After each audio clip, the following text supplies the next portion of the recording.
আজকে আমরা দ্রেক্কান কুণ্ডলী নিয়ে পড়াশোনা করব, তবে তার আগে লাভমুন্ডা খোরা নিয়ে একটুখানি আমরা কথা বলবো। খোরা মানেই হচ্ছে একটা কুণ্ডলীর দুটো ভাগ, অর্থাৎ 15 ডিগ্রি 15 ডিগ্রি। সিম্পল, 15 ডিগ্রি আর এদিকে 15 ডিগ্রি। তো এর মধ্যে যে কোনো গ্রহ যে রাশিতেই থাকুক না কেন, 15 ডিগ্রির পরে যদি থাকে তাহলে 11 নম্বর ঘরে বসবে। আর যদি 15 ডিগ্রির মধ্যে থাকে তাহলে হচ্ছে গিয়ে ওই রাশিতেই বসবে, এবার ও যেখানে আছে সেখানেই থাকবে। এবার কুণ্ডলীটা আমরা বাড়ি নিলাম। এইবার এই ক্ষেত্রে আমরা একটু পরিবর্তিত অবস্থায় আর একটা জন্ম কুণ্ডলী থেকে পরিবর্তিত অবস্থায় আমরা আরো একটা কুণ্ডলী পাচ্ছি। এই আরো একটা যে কুণ্ডলী পাচ্ছি আমরা, এই নতুন কুণ্ডলীটার নাম হচ্ছে লাভ মুন্ডা হোরা বা কেরালা হোরা। তো এইটা, এই পদ্ধতি বা এই কুণ্ডলী এটা ব্যবহার করে আমরা মূলত টাকা পয়সা, অর্থ, উন্নতি এই জায়গাগুলোকে দেখার চেষ্টা করি। তাহলে কুণ্ডলীটা কেমন হলো, কোন গ্রহ কতটা বলবান হলো, কতটা শক্তিশালী হলো, এই সমস্তগুলো দেখে আমরা বার করতে পারি যে কোন গ্রহ কেমন ফল দেবে, কোন গ্রহের থেকে আমরা কিরকম টাইপের রেজাল্ট পাবো, তার একটা ধারণা আমরা করতে পারি। আমাদের কর্ম, অর্থ, এই সমস্ত বিষয় মূলত প্রফেশন বলবো না, অর্থনৈতিক ক্ষেত্র, আত্মীয় পরিজন, কুটুম্ব, এদের সঙ্গে সম্পর্ক, অর্থাৎ সেকেন্ড হাউসটার রিপ্রেজেন্টেশন, এইটা আমরা এই লাভ মুন্ডা হোরা বা কেরালা হোরায় পেয়ে থাকি।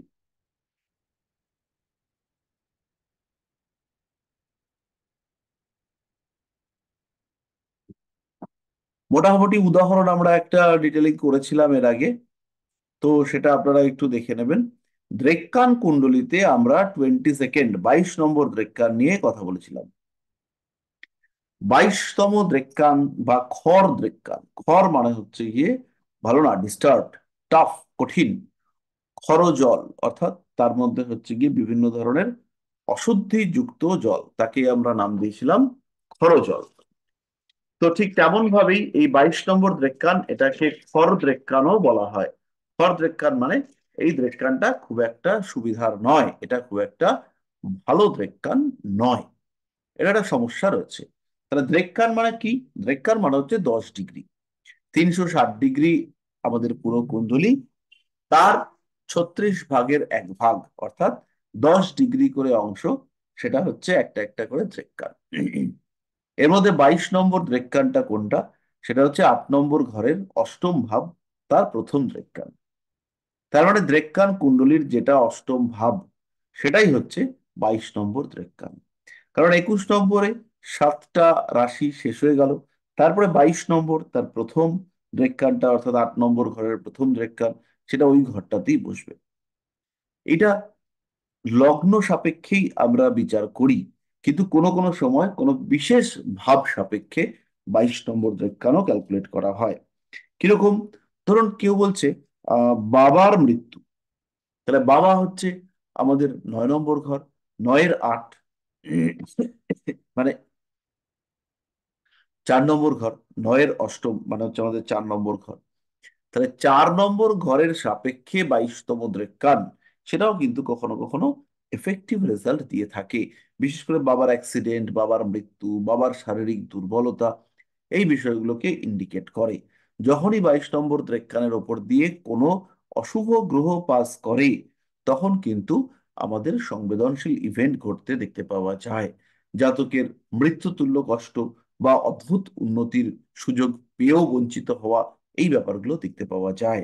এটা কিন্তু 22 নম্বর দ্রেক্কান, এবং 22 নম্বর দ্রেক্কান জেনারেলি শুভ কিছু দেয় না।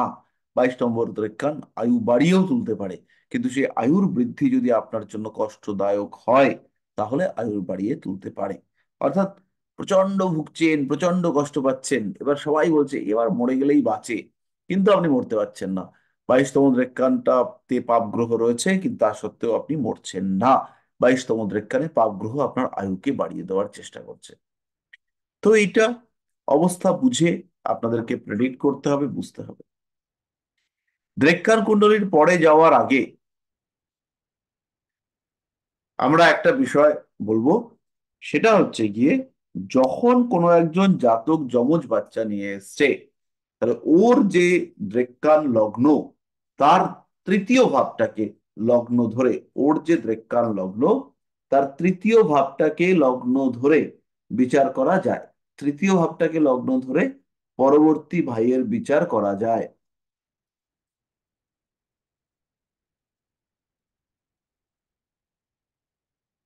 তার মানে এই লোকটার লগ্ন আমাদের দেখছি এসছে প্রথম, মানে রেক্কার কুণ্ডলিতে লগ্ন পরিবর্তিত হয়নি। তাহলে এর যদি একটা যমজ ভাই থাকে, তাহলে সেই যমজ ভাইয়ের লগ্ন ধরতে হবে রেক্কার কুণ্ডলীর পরবর্তী তৃতীয়। তৃতীয় মানে হচ্ছে সিংহ। তাহলে সিংহকে পরের ভাইয়ের লগ্ন ধরে আমাদেরকে বাকি ছকের গ্রহগুলোকে আমরা বসিয়ে ক্যালকুলেট করতে পারি। এটা একটা পদ্ধতি। এছাড়াও ষষ্ঠী অংশ কুণ্ডলী দিয়ে করা হয়, কিন্তু দ্রেক্কান কুণ্ডলীও এই ক্ষেত্রে কার্যকরী, এবং সেখান থেকে আমরা রেজাল্ট পাবো।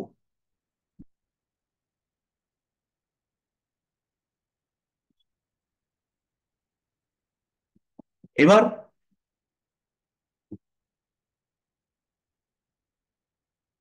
ডেক্কান কুণ্ডলীর আরেকটা ইউজ, সেটা হচ্ছে সহোদর অর্থাৎ ভাই বা বোন, তার লিঙ্গ নির্ধারণ। তো এই ক্ষেত্রে পুরুষ আর স্ত্রী এর যে ডেফিনেশন, এটা একটু ডিফারেন্ট। আমাদের সাধারণ যে পুরুষ এবং স্ত্রীর ডেফিনেশন, তার থেকে এখানে পুরুষ আর স্ত্রীর ডিফারেন্স আছে। এখানে পুরুষ সূচক গ্রহ কারা? পুরুষ সূচক গ্রহ হচ্ছে সূর্য, মঙ্গল, বৃহস্পতি, রাহু এবং সকল উচ্চস্থ গ্রহ। পুরুষ সূচক গ্রহ হচ্ছে বলবান গ্রহগুলো, অর্থাৎ ইন জেনারেল আমরা যাদেরকে বলিষ্ঠ বলবান হিসেবে চিন্তা করি। স্ত্রী সূচক গ্রহ কি? শুক্র, চন্দ্র, কেতু এবং সমস্ত নিচস্থ গ্রহ। তারা উচ্চস্থ গ্রহ, বলবান গ্রহ, তাদের রেজাল্ট হচ্ছে পুরুষ সন্তান। দুর্বল গ্রহ, স্ত্রী, নির্দেশক গ্রহ, নিচস্থ গ্রহ, এদের রেজাল্ট হচ্ছে স্ত্রী সন্তান। বুধ আর শনি এরা যে কোনো লিঙ্গের হতে পারে। বক্রী গ্রহের লিঙ্গ আমরা সাধারণত স্ত্রী ধরব।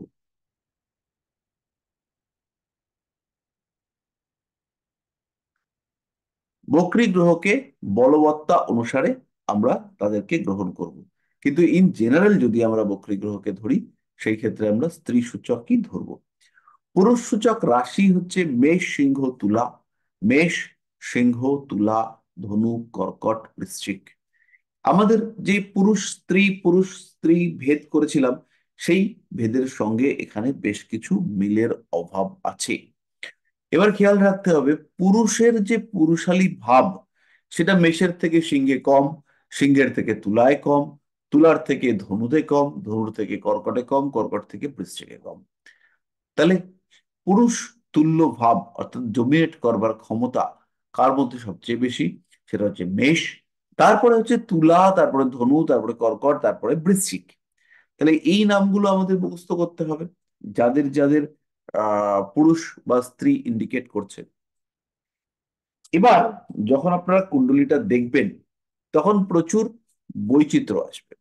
রাশি বলছে এক কথা, গ্রহ বলছে আর এক কথা, সূর্য বলছে আর এক কথা, জন্মকুণ্ডলীতে লগ্ন সাপেক্ষে অবস্থান সেটা বলছে আর এক কথা। তাহলে এই সময় কিন্তু কনফিউশন দেখতে পাওয়া যাবে। তো এই ধরনের কনফিউশনের ক্ষেত্রে প্রথম যে প্রাধান্য পাবে সে হচ্ছে রাশির ধর্ম, অর্থাৎ রাশিটা কেমন, রাশির মানুষটা কোন দিক থেকে এসছে। 2 নম্বর প্রাধান্য পাবে গ্রহের দৃষ্টি। আর 3 নম্বর ধরা হয়েছে স্থিত গ্রহ। মহর্ষি পরাশর এই বিষয়টাকে, এই উৎপত্তিগুলোকে দিয়ে গেছেন, অর্থাৎ রাশির ধর্ম ফার্স্ট প্রায়োরিটি। সুতরাং গ্রহরা যদি দেখা যায় সিংহ রাশিতে রয়েছে, সেই ক্ষেত্রে পুত্র বা ভ্রাতা ইত্যাদি হওয়ার সম্ভাবনা বেশি। দ্বিতীয়ত প্রধানত পাবে, সেটা হচ্ছে গ্রহের দৃষ্টি, অর্থাৎ কোন গ্রহ কোন গ্রহের উপরে দৃষ্টি প্রদান করেছে। দৃষ্টির ক্ষেত্রে একটা কোয়ালিটি বলবো, সেটা হচ্ছে বিভিন্ন গ্রহের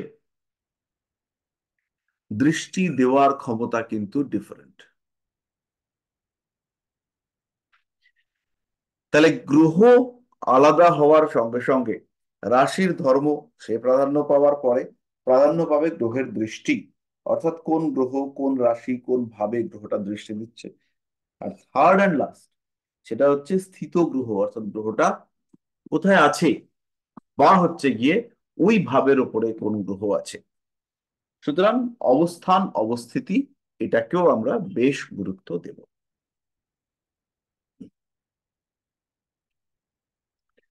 অনুজ সহোদর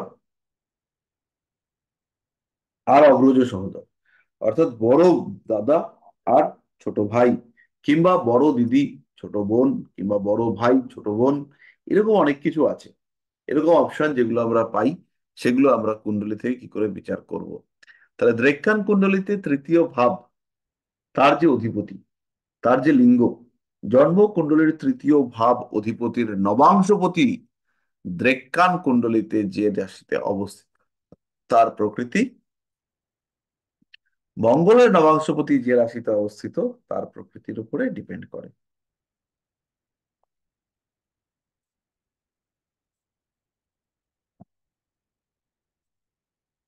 অনুজ সহোদরের লিঙ্গ নির্ণয় বিচার্য বিষয়।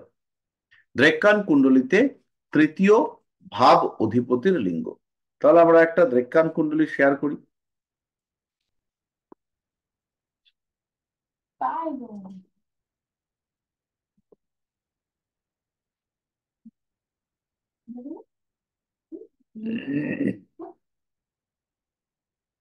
তাহলে বিষয়টাকে দেখুন শেয়ার হয়েছে কিনা।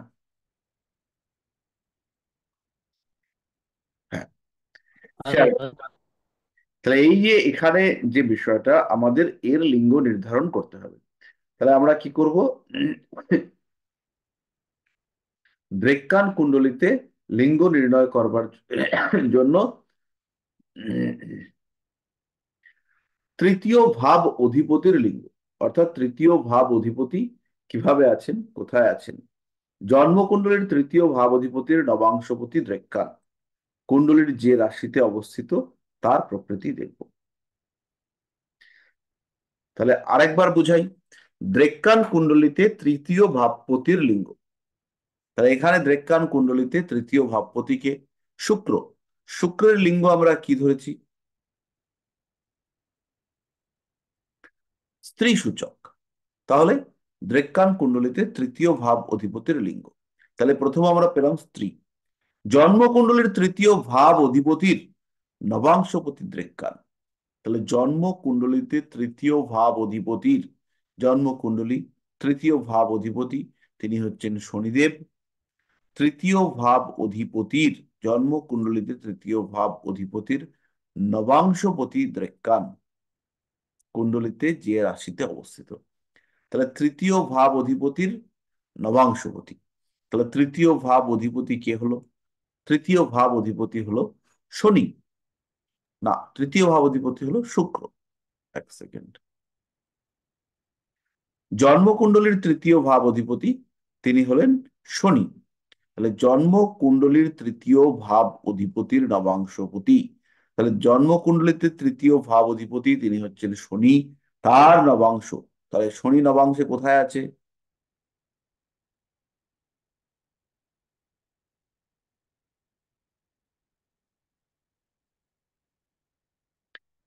তাহলে শনির নবাংশ হচ্ছে, শনি নবাংশে রয়েছে কন্যাতে। নবাংশ অধিপতি তিনি হচ্ছেন বুধ। তাহলে শনির নবাংশ অধিপতি তিনি হচ্ছেন বুধ। তিনি দ্রেক্কান কুণ্ডলীতে যে রাশিতে অবস্থিত, তার প্রকৃতি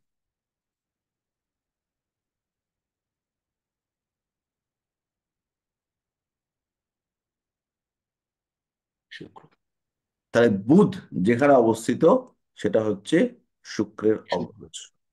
তাহলে এইখানে সেই নবাংশ অধিপতি হচ্ছে গিয়ে শুক্র। তাহলে শুক্র মূল কুণ্ডলিতে কি অবস্থায় রয়েছে, শুক্র মূল কুণ্ডলিতে রয়েছে মিথুন রাশিতে, এটা স্ত্রী সূচক রাশি। তাহলে আমরা দুটো জায়গা থেকে পেলাম স্ত্রী। আর লাস্ট একটা পয়েন্ট আমাদের লেখা ছিল, সেটা হচ্ছে মঙ্গলের নবাংশ অধিপতি যে রাশিতে অবস্থিত, তার প্রকৃতি। তাহলে মঙ্গলের নবাংশ অধিপতি তিনি হচ্ছেন কর্কট চন্দ্র। চন্দ্র যে রাশিতে অবস্থিত, অর্থাৎ কুম্ভ। কুম্ভ তো পুরুষের দলেই মনে হয় পড়লো, কুম্ভ হচ্ছে আমাদের পুরুষ দলে পড়েছে। না, কুম্ভ স্ত্রীদের দলে পড়েছে। তাহলে এই মানুষটার বোন হওয়ার সম্ভাবনা বেশি।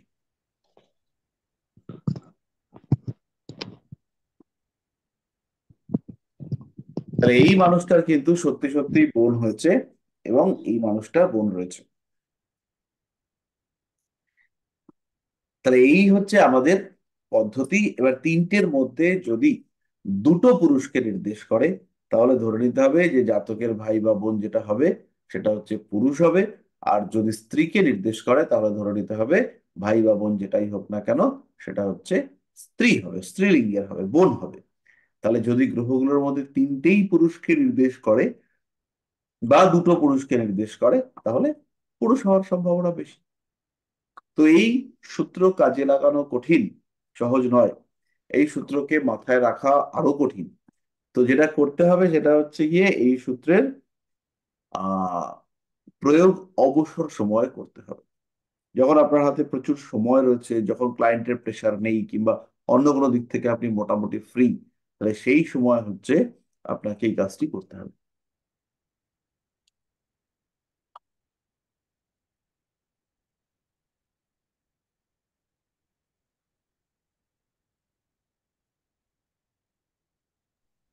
স্যার এটা আরেকটুখানি বুঝিয়ে দিলে ভালো হতো, ওই চারটা ধরে। ঠিক আছে।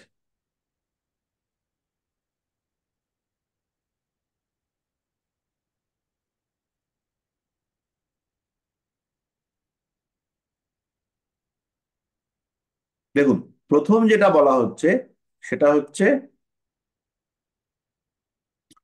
অনুজ সহোদরের লিঙ্গ নির্ধারণ। তাহলে দ্রেক্কান কুণ্ডলিতে তৃতীয় ভাব অধিপতির লিঙ্গ। তাহলে এটা হচ্ছে দ্রেক্কান কুণ্ডলিতে তৃতীয় ভাব অধিপতি, সে হচ্ছে শুক্র। তার লিঙ্গ হচ্ছে স্ত্রীলিঙ্গ। তাহলে একটা আমরা স্ত্রীলিঙ্গ পেলাম। এখানে তিনটে পয়েন্ট আছে। জন্ম কুণ্ডলীর তৃতীয় ভাব অধিপতির নবাংশপতি। তাহলে তৃতীয় ভাব অধিপতিকে শনি জন্ম কুণ্ডলীতে, তার নবাংশ অধিপতি। তাহলে শনির নবাংশ অধিপতি তিনি হচ্ছেন মঙ্গল। না, ভুল বললাম, বুধ। আমরা নবাংশ কুণ্ডলীতেই রয়েছি। ছিল। কন্যাতে ছিল।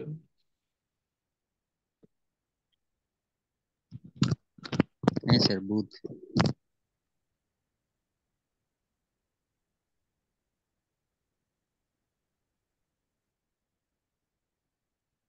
নবংশ অধিপতি হচ্ছে শুক্র। লগ্ন কুণ্ডলীর তৃতীয় ভাবাধিপতির লগ্ন কুণ্ডলীর তৃতীয় ভাবাধিপতির নবাংশপতি দ্রেক্কান কুণ্ডলীতে কোথায় রয়েছে? তাহলে লগ্ন কুণ্ডলীর তৃতীয় ভাবপতি হচ্ছে শনি। শনির নবাংশ অধিপতি সে হচ্ছে বুধ। বুধ দ্রেক্কান কুণ্ডলীতে কোথায় রয়েছে? তাহলে বুধ দ্রেক্কান কুণ্ডলীতে রয়েছে কোথায়? বুধ কুম্ভে। দ্রেক্কান কুণ্ডলীতে রয়েছে তৃতীয় ঘরে, শুক্রের ঘরে। তাহলে এই যে ঘরটা, এই ঘরটাকে আমরা গুরুত্ব দেব, সেটা হচ্ছে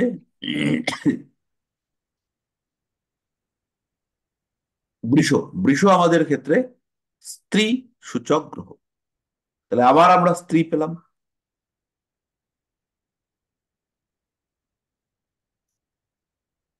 এবার হচ্ছে গিয়ে মঙ্গলের নবাংশ অধিপতি দ্রেক্কানে যে রাশিতে অবস্থিত তার প্রকৃতি। তাহলে নবাংশ কুণ্ডলী আবার আমাদের খুলতে হবে। তাহলে মঙ্গলের নবাংশ অধিপতি হচ্ছে রবি। ডেক্কান কুণ্ডলীতে কোথায় অবস্থিত?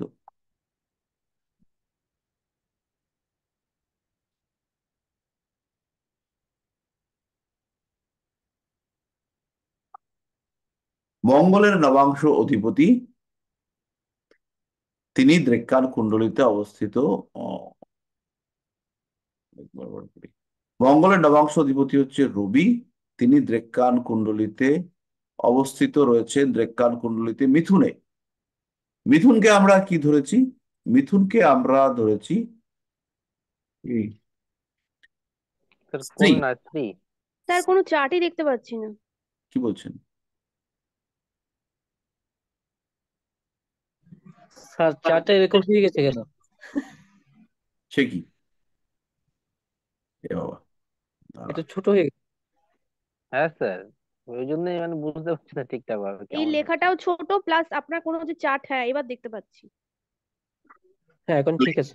এইখানে আমাদের নবাংশ অধিপতি, অর্থাৎ সেটা হচ্ছে রবি, মঙ্গলের নবাংশ অধিপতি। রবি রয়েছে ড্রেক্কানে মিথুন রাশিতে মিথুন ইন্ডিকেট করে স্ত্রী, অর্থাৎ এর ছোট বোন হওয়ার সম্ভাবনা সেটা বেশি, এর ছোট বোন হবে। এবং সত্যি সত্যি এর ছোট বোন রয়েছে। এবং তিনটে কন্ডিশন মহিলাকে স্পেসিফাই করার কারণে আমাদের মহিলা সন্তান হয়েছে, অর্থাৎ মেয়ে বোন, এর পরবর্তী বাচ্চা সেটা বোন হয়েছে।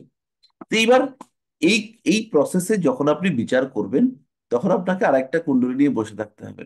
আমাদের ক্ষেত্রে প্রবলেমটা যেটা হয়েছে সেটা হচ্ছে দ্রেক্কান কুণ্ডলী একবার খুলতে হচ্ছে, নবাংশ একবার খুলতে হচ্ছে।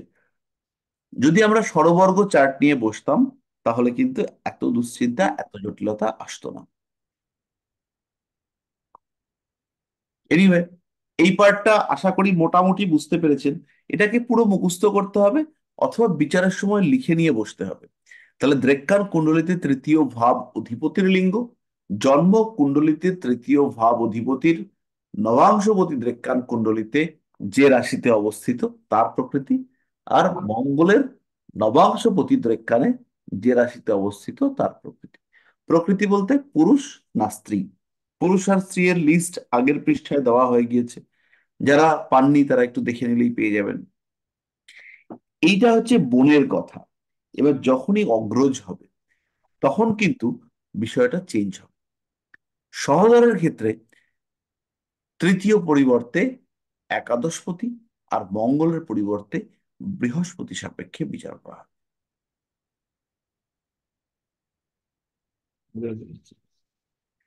বড় ভাইয়ের ক্ষেত্রে তৃতীয় পতির বদলে একাদশপতিকে নেওয়া হবে, আর মঙ্গলের পরিবর্তে বৃহস্পতির সাপেক্ষে বিচার করা হবে। কারণ মঙ্গল যেমন ছোট ভাইকে নির্দেশ করে, বৃহস্পতি তেমনই কিন্তু বড় ভাইকে নির্দেশ করে।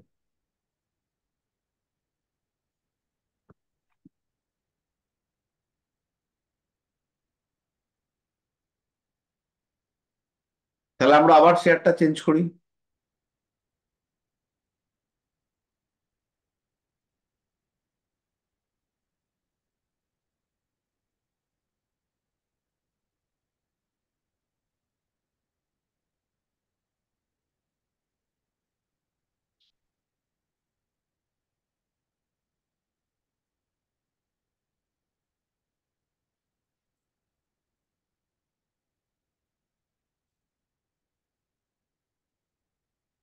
পাপড়ি খেয়েছি। দেখুন শেয়ার হচ্ছে। বন্ধ কর। এই হ্যাঁ স্যার। আজকে আমাদের ভিডিওটা অফ রয়েছে, তাহলে ভিডিওটা যদি আমার ভিডিওটা অফ থাকে তাহলে আমার পুরোটা স্ক্রিন আপনারা দেখতে পাবেন। যাই হোক, এখানে আমাদের একটা উদাহরণ কুণ্ডলী রয়েছে। এখানে দুটো কুণ্ডলীকে আমরা নিয়েছি, একটা একটা করে সূত্র ধরে ধরে আমরা এখানে বিচার করি। তাহলে প্রথম সূত্রে আমাদেরকে কি বলেছে লক্ষ্য করুন, দ্রেক্কান কুণ্ডলীতে তৃতীয় ভাবাধিপতির লিঙ্গ। তাহলে দ্রেক্কান কুণ্ডলীতে তৃতীয় ভাবাধিপতি রবি, তার লিঙ্গ। দ্রেক্কান কুণ্ডলীতে তৃতীয় ভাবাধিপতি হচ্ছে বুধ, তৃতীয় ভাব অধিপতি বুধ, তার লিঙ্গ। দেখুন, বুধের লিঙ্গ হচ্ছে যে কোনো লিঙ্গ হতে পারে, এই ক্ষেত্রে রাশিটাকে আমরা গুরুত্ব দেবো।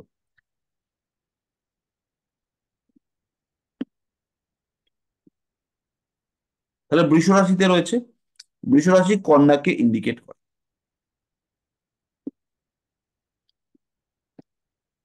দ্রেক্কান কুণ্ডলীতে তৃতীয় ভাব অধিপতি, নবাংশ কুণ্ডলপতি, তৃতীয় ভাব অধিপতির নবাংশপতি দ্রেক্কানে যে রাশিতে বসে আছে।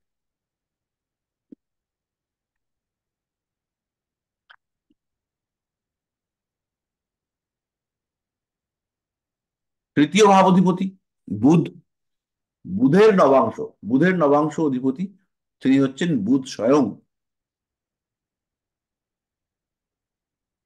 সেই বুধ বসে আছে জ্যেষ্ঠা নক্ষত্রে, সরি বৃষ রাশিতে। বুধ বসে আছে বৃষ রাশিতে দ্রেক্কান কুণ্ডলীতে। তাহলে এবার বুধের লিঙ্গ বা বৃষ রাশির অধিপতির লিঙ্গ অর্থাৎ শুক্রের লিঙ্গ সেটা আমাদেরকে দেখতে হবে। তাহলে দুটো জায়গায় বোধহয় আমরা পুরুষ পেলাম আর একটা জায়গায় আমরা স্ত্রী পেলাম। তাহলে এই ক্ষেত্রে পুরুষ সন্তান হওয়ার বা পুরুষ ভাই হওয়ার সম্ভাবনা বেশি। 3 নম্বর পয়েন্ট হচ্ছে মঙ্গলের নবাংশ অধিপতি দ্রেক্কানে যে রাশিস্থ। মঙ্গলের নবাংশ অধিপতি মানে হচ্ছে রবি, মঙ্গল রবির নবাংশে রয়েছে। রবি কোন রাশিতে অবস্থিত? কন্যা। কন্যা রাশি ইন্ডিকেট করে কি আমরা একটু দেখি। কন্যা রাশি হচ্ছে স্ত্রী সূচক, তাহলে এখানে বোন হওয়ার সম্ভাবনা বেশি। আর কন্যা রাশির অধিপতি বুধ, সে তো যে কোনো লিঙ্গ হতে পারে, সে তো ক্লিব। তাই এর ক্ষেত্রে এই মানুষটার ক্ষেত্রে যার কুণ্ডলী আমরা দেখলাম, তার ক্ষেত্রেও কন্যা বোন বা স্ত্রী লিঙ্গের জাতিকা তার কুণ্ডলী হিসেবে আসা উচিত।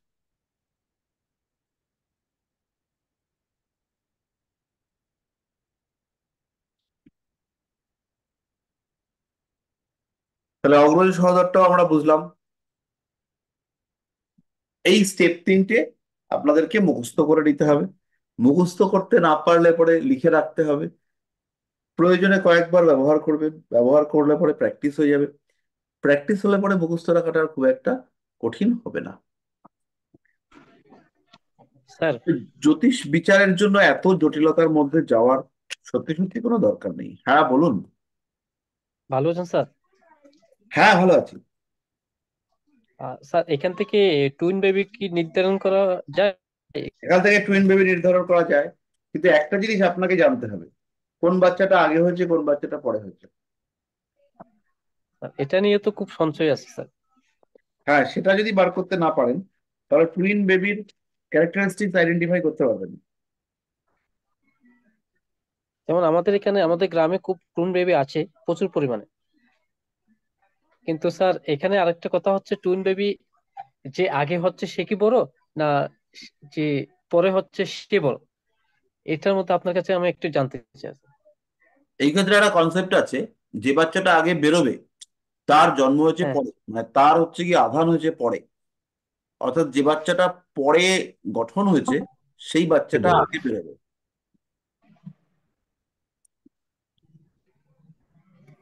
কিন্তু আমাদের যে তাহলে বাচ্চাটা এটা আগে কি? ভূমিষ্ঠ হয়েছে সেই বাচ্চাটাকে আগের বাচ্চা নিতে হবে, মানে প্রথম বাচ্চা বা বড় বাচ্চা। তারপরে যেটা পরবর্তীকালে ভূমিষ্ঠ হবে তাকে নিতে হবে। কিন্তু স্যার লজিক তো এটা বলছে বলছে না তো এটা, যে বাচ্চাটা আগে বেরোবে সেটা কিন্তু পরে হয়েছে, যেটা পরে বেরোবে সেটা আগে হয়েছে। কোন বাচ্চা পেটের মধ্যে কখন হয়েছে তা নিয়ে আমাদের বিশাল হেডেক কিছু নেই। ওটা আধান লগ্ন, আমরা আধান লগ্ন নিয়ে ক্যালকুলেট করি না, আমরা জন্ম লগ্ন নিয়ে ক্যালকুলেট করি। এই যে আমরা লগ্ন ক্যালকুলেট করেছি, এটা হচ্ছে জন্ম মুহূর্তের লগ্ন। বুঝতে আচ্ছা পারলাম? ঠিক আছে। আমরা কখন হচ্ছে গিয়ে হ্যাঁ। শুক্রাণু ডিম্বাণুর মিলন হয়েছে সে নিয়ে আমরা দুশ্চিন্তা করি না। আমরা কখন বাচ্চাটা ভূমিষ্ঠ হয়েছে তার রেসপেক্টে জন্মকুণ্ডলী তৈরি করি।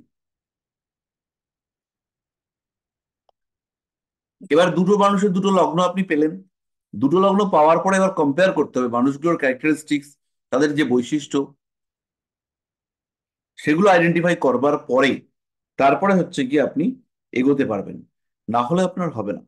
কারণ এরকম তো হতেই পারে দুটো মানুষের একই লগ্ন কিন্তু তাদের ক্যারেক্টারিস্টিক্সও ডিফারেন্ট হবে। তাহলে এই ডিফারেন্ট ক্যারেক্টারিস্টিক্স গুলো উপলব্ধি করতে হবে, বুঝতে হবে কোনটা কি হয়েছে। যেমন আমাদের ফ্যামিলিতে দুটো বোন আছে, তারা হচ্ছে যমজ। এবার ষষ্ঠী অংশ কুণ্ডলিতে দেখা গেল যে এদের প্রত্যেকেরই মূল কুণ্ডলিতে লগ্ন হচ্ছে বৃষ, কিন্তু ষষ্ঠী অংশ কুণ্ডলিতে দেখা গেল এদের লগ্ন হচ্ছে গিয়ে একজনের কন্যা আর একজনের সিংহ। তো একদম সঙ্গে সঙ্গে বোঝা গেল যে কোনটা বড় কোনটা ছোট, কোনটার মধ্যে কন্যার প্রভাব বেশি কোনটার মধ্যে সিংহের প্রভাব বেশি, কে বেশি খরচা করতে পছন্দ করে কে বেশি বিলাসিতা পছন্দ করে, আর কে হচ্ছে গিয়ে সঞ্চয় পছন্দ করে, সেগুলো খুব ইজিলি বেরিয়ে গেল।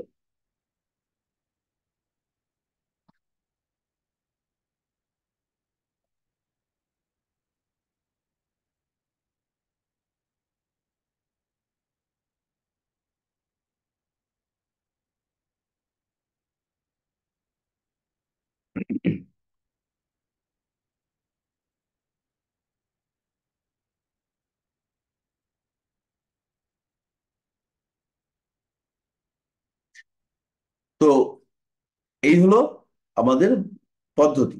তাহলে আমি পদ্ধতিটাকে আরেকবার বুঝাই। প্রথম হচ্ছে দ্রেক্কান কুণ্ডলিতে তৃতীয় ভাবপতির লিঙ্গ। তাহলে দ্রেক্কান কুণ্ডলিতে তৃতীয় ভাবপতির লিঙ্গ, দ্রেক্কান কুণ্ডলিতে তৃতীয় ভাবপতি বুধ, তার লিঙ্গ। বুধকে আমরা ক্লিব হিসেবে ধরেছি। বুধের লিঙ্গ নেই, বাদ। জন্মকুণ্ডলীর তৃতীয় ভাব অধিপতির নবাংশপতি। জন্মকুণ্ডলীর তৃতীয় ভাব অধিপতি সে হচ্ছে বুধ, তার নবাংশপতি। বুধের নবাংশপতি সে হচ্ছে নিয়ে আবার বুধ। তিনি দ্রেক্কান কুণ্ডলিতে যে রাশিতে অবস্থিত, তাহলে তিনি দ্রেক্কান কুণ্ডলিতে বৃষ রাশিতে অবস্থিত। বৃষ রাশির প্রকৃতি কন্যা, তাহলে মেয়ে। আর লাস্ট হচ্ছে গিয়ে পয়েন্ট, মঙ্গলের নবাংশপতি দ্রেক্কানে কোথায় অবস্থিত।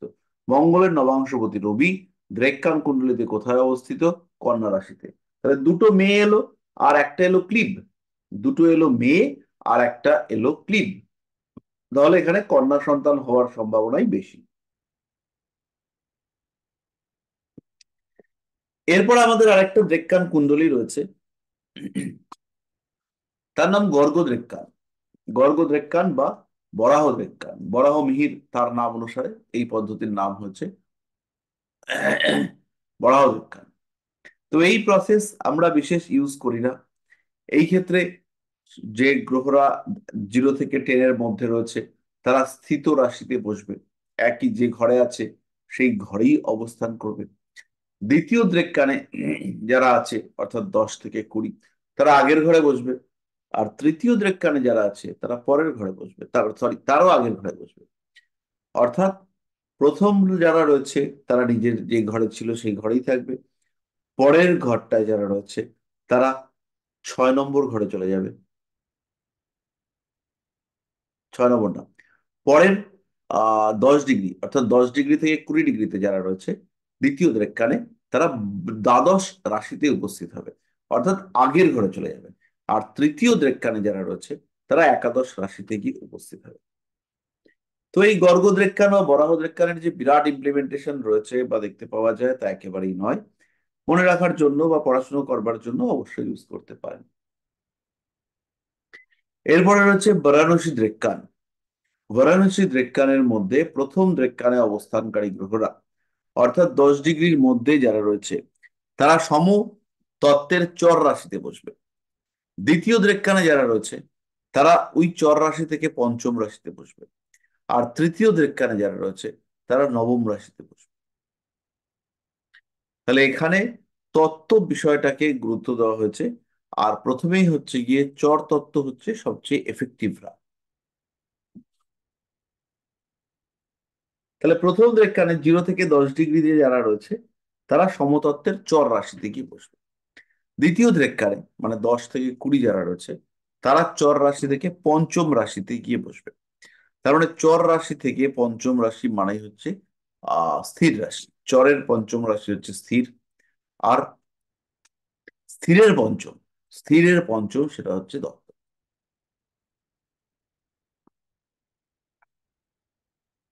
তাহলে তৃতীয় দ্রেক্কানে যারা রয়েছে তারা 9 নম্বর ঘরে গিয়ে বসবে, আর যারা প্রথম দ্রেক্কানে রয়েছে তারা সেই ঘরেই বসবে। যারা দ্বিতীয় দ্রেক্কানে রয়েছে তারা 5 নম্বর ঘরে বসবে। তাহলে 5 নম্বর ওই ঘরটা আর 9 নম্বর ঘরটা, এখানেই গ্রহদের বসার সংযোগ রয়েছে।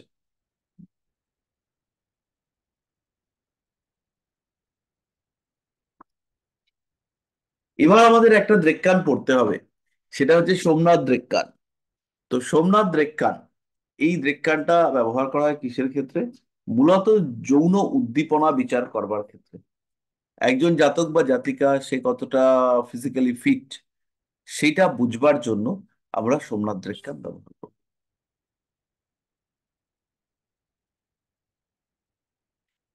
সোমনাথ দ্রেক্কান কিভাবে বার করা হবে? যুগ্ম আর বিযুগ্ম রাশি দুটো আলাদা, আলাদা আলাদা বিচার করতে হবে। বিযুগ্ম রাশির ক্ষেত্রে মেষ রাশি থেকে পরপর দ্রেক্কান গুলো অবস্থাপিত হয়, আর যুগ্ম রাশির ক্ষেত্রে বৃষ কন্যা, বৃষ কর্কট কন্যা বৃশ্চিক মকর মীন এইভাবে হয়। যদি যুগ্ম রাশির ক্ষেত্রে হয়, যুগ্ম রাশির ক্ষেত্রে হলে সেই ক্ষেত্রে বৃষ কন্যা কর্কট বৃশ্চিক মকর মীন, এই ক্ষেত্রে প্রথম দ্রেক্কানে যারা রয়েছে তারা মীন রাশিতে বসবে। তারপরে পরবর্তী দ্রেক্কানগুলো বিপরীত ক্রমে স্থাপিত হবে, অর্থাৎ তারপরেরটা পেছনের দিকে আসবে। এটা হচ্ছে যুগ্ম রাশির ক্ষেত্রে। আর বিযুগ্মর ক্ষেত্রে মেষ রাশি থেকে হবে আর পরপর স্থাপিত হবে।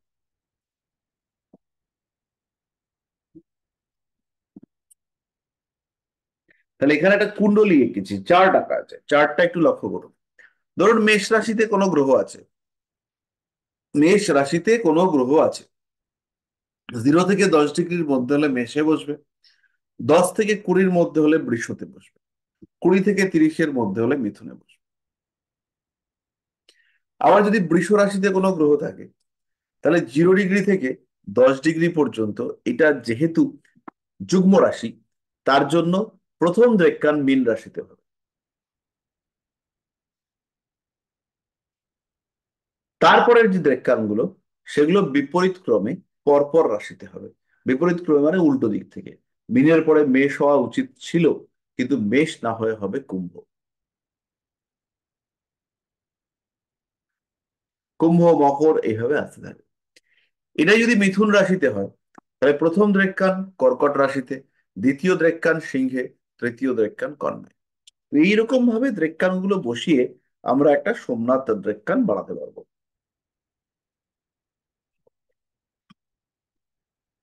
এবার সোমনাথ দ্রেক্কানটা কোন কাজে লাগবে?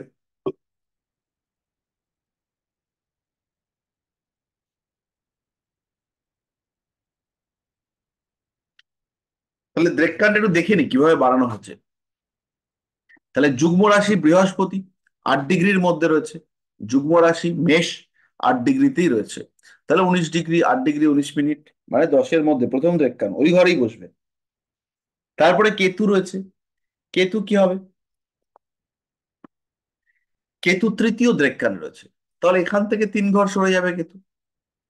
চন্দ্র যুগ্ম রাশিতে রয়েছে, প্রথম দ্রেক্কান মীন রাশিতে। চন্দ্র যুগ্ম রাশিতে রয়েছে, তারপরে প্রথম দ্রেক্কান হচ্ছে মীন রাশি। এখান থেকে প্রথম দ্রেক্কান মিনে, দ্বিতীয় দ্রেক্কান কুম্ভে, তৃতীয় দ্রেক্কান মকরে, এইভাবে চলতে থাকবে। তাহলে চন্দ্র রয়েছে 0 ডিগ্রি 26 মিনিটে, চন্দ্র ওখানেই বসবে।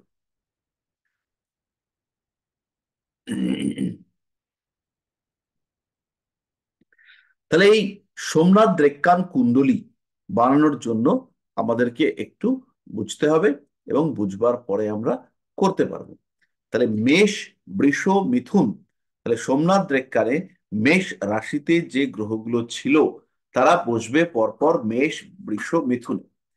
তারপরে মিথুন রাশিতে যে গ্রহগুলো থাকবে পরপর, তাদের প্রথম দ্রেক্কান কর্কট, সিংহ, কন্যা। তারপরে কর্কট ছেড়ে দিয়ে সিংহ রাশিতে যারা বসবে, তারা বসবে কন্যার পরে তুলা, বৃশ্চিক, ধনু, এরকম এইভাবে চলতে থাকবে।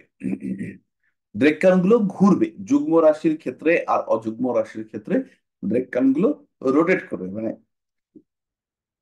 যে একই জায়গা থেকে শুরু এরকম নয়। মেষের দ্রেক্কান মিথুনে শেষ, মেষের দ্রেক্কান মিথুনে শেষ, তাহলে মেষের পরেই হচ্ছে মিথুন রাশি। মিথুনের দ্রেক্কান শুরু হচ্ছে মিথুনের পর থেকে, অর্থাৎ কর্কট থেকে। বৃষ থেকে প্রথম দ্রেক্কান যুগ্ম রাশির প্রথম দ্রেক্কান মিনে, তারপরে কুম্ভে, তারপরে মকরে। তারপরে বৃষ রাশি কমপ্লিট হয়ে গেল, মকরের পরে কর্কট রাশি শুরু হবে, ধনু, বৃশ্চিক, তুলা। তারপরে কর্কটের পরে কন্যা রাশির দ্রেক্কান শুরু হবে, কর্কটের দ্রেক্কান তুলার পর থেকে বৃশ্চিক, সরি উল্টো দিকে বিপরীত ক্রমে, তুলার পর থেকে অর্থাৎ কন্যা, সিংহ, কর্কট হবে। আর ওইদিকে যার হচ্ছে গিয়ে আহ বিযুগ্ম রাশি রয়েছে, তার ক্ষেত্রে উল্টোটা হবে, তার ক্ষেত্রে হবে কন্যা, সিংহ, কর্কট, এরকম ভাগ হবে। তো এরকম বানিয়ে আমরা পাবো হচ্ছে গিয়ে সোমনাথ দ্রেক্কান।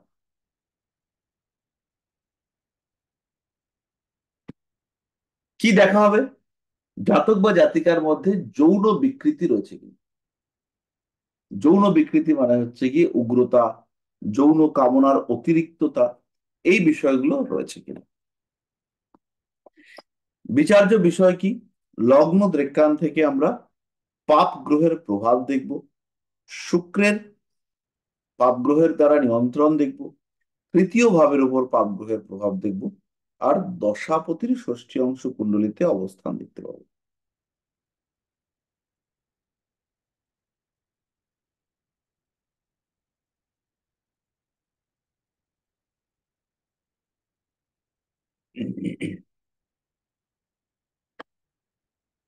এবার একটুখানি স্যার দেখে নিন বিষয়টা মোটামুটি বোঝা যাচ্ছে কিনা, না হলে আরেকবার বলবো।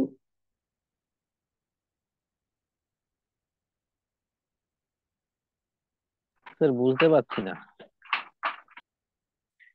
আচ্ছা, দ্রেক্কান কুণ্ডলী বানানোটা কি বুঝেছেন?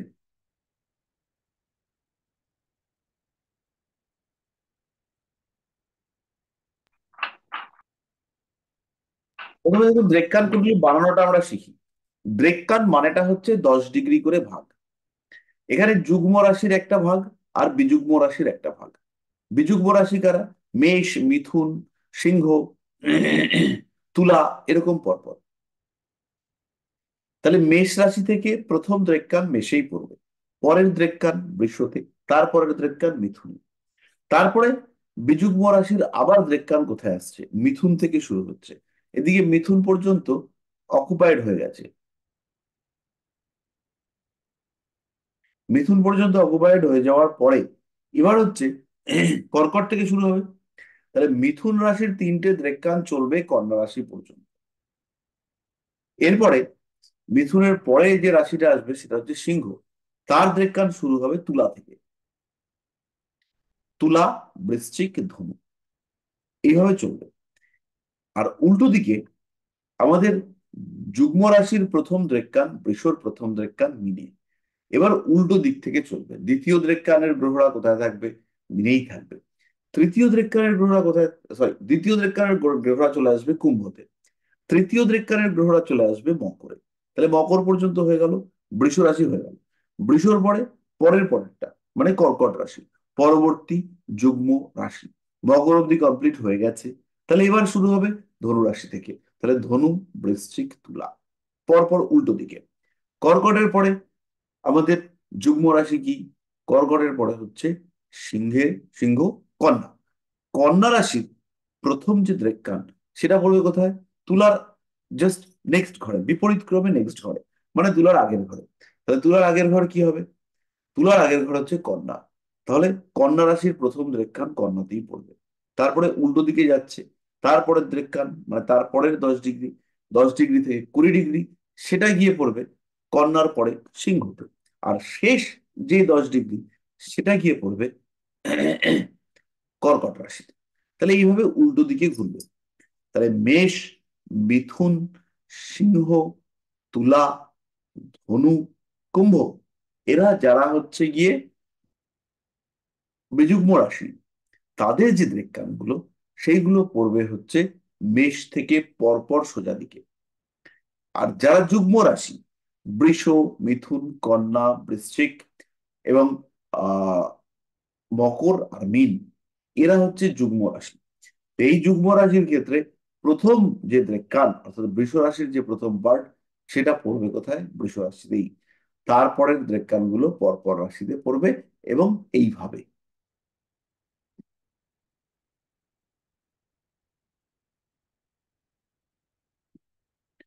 তাহলে এবার আমরা একটু পদ্ধতিটা দেখি।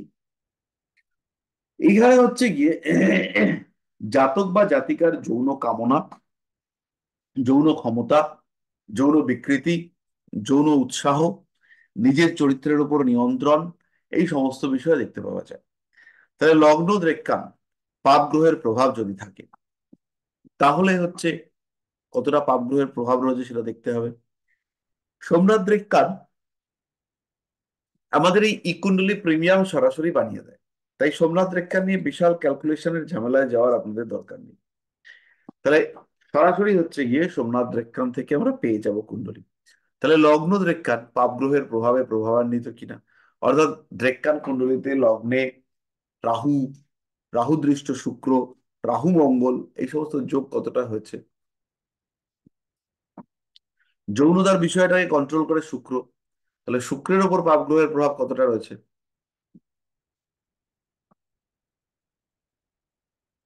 আর তৃতীয় ভাবের উপর পাপ গ্রহের প্রভাব কতটা রয়েছে।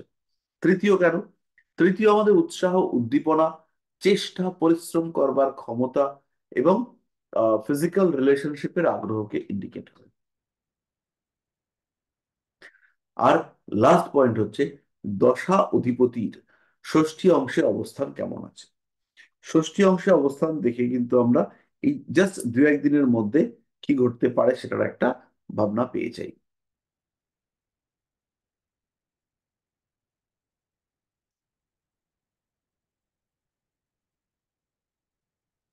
তার উদাহরণ রয়েছে একটা,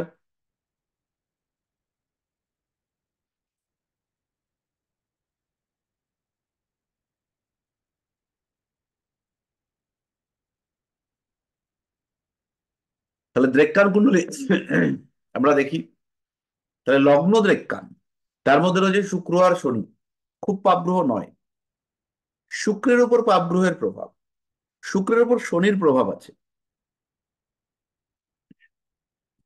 শনি ক্লীবত্ব দেওয়ার চেষ্টা করবে, শনি বাধা বিপত্তি দেবে এবং যৌনতার ক্ষেত্রে প্রতিবন্ধকতা সৃষ্টি করবে। তাই শুক্রের উপর শনির যে প্রভাব, এটা পজিটিভ হলো না। এটা কামনা বাসনা ইত্যাদির ক্ষেত্রে উগ্রতা পরিমাপ পরিহার করবে, কিন্তু সাধারণ যে কামনা সেখানেও ঘাটতি হবে। অর্থাৎ এর যে ফিজিক্যাল অ্যাট্রাকশন সেটা কিন্তু কোনো না কোনো কারণে কিছুটা পিছিয়ে যাবে, কমে যাবে। এবার হচ্ছে তৃতীয় ভাবের উপর পাপ গ্রহের প্রভাব। তৃতীয় ভাব, ডেক্কান কুণ্ডলীর তৃতীয় ভাব হচ্ছে কুম্ভ। পাপ গ্রহের প্রভাব মারাত্মক নেই, মঙ্গলের প্রভাব রয়েছে পঞ্চমপতি। এটাকে খুব এটাকে খুব ক্ষতিকারক আমরা বলবো না। আর দশা অধিপতি তার ষষ্ঠী অংশ কুণ্ডলিতে কোথায় অবস্থান, এটা যখন যে টাইমে হচ্ছে বা যে টাইমে আপনি বিচার করছেন সেই সময় দশা অধিপতি ষষ্ঠী অংশে কোথায় রয়েছে সেটা দেখবেন, দেখে বলবেন। এবার পাপগ্রহ মানেই যে ঘাতক, পাপগ্রহ মানেই যে সমস্যা করবে এরকম নয়। সমস্যা হবে, যখনই স্বাভাবিকত্ব নষ্ট হবে তখনই সমস্যা হবে। অর্থাৎ যে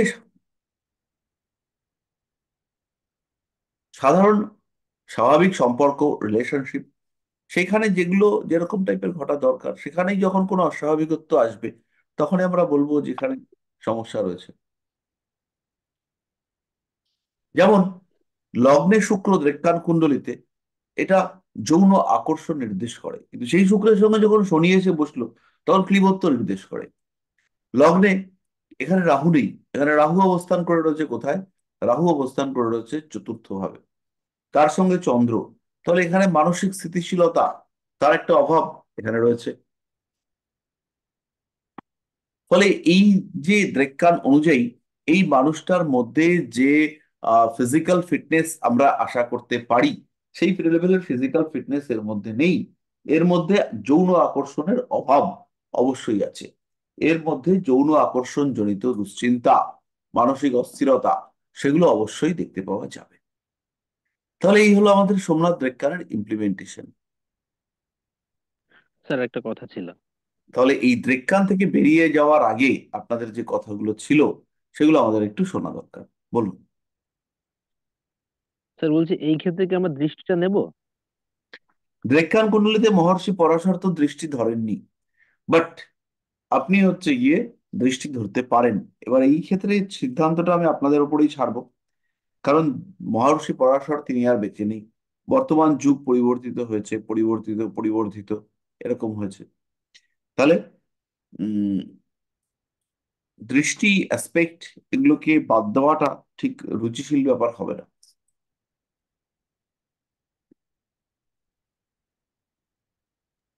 ঠিক আছে। শুধু বসে বসে হোমিওপ্যাথি ওষুধের গুলি খাচ্ছি, কি ভালো লাগে।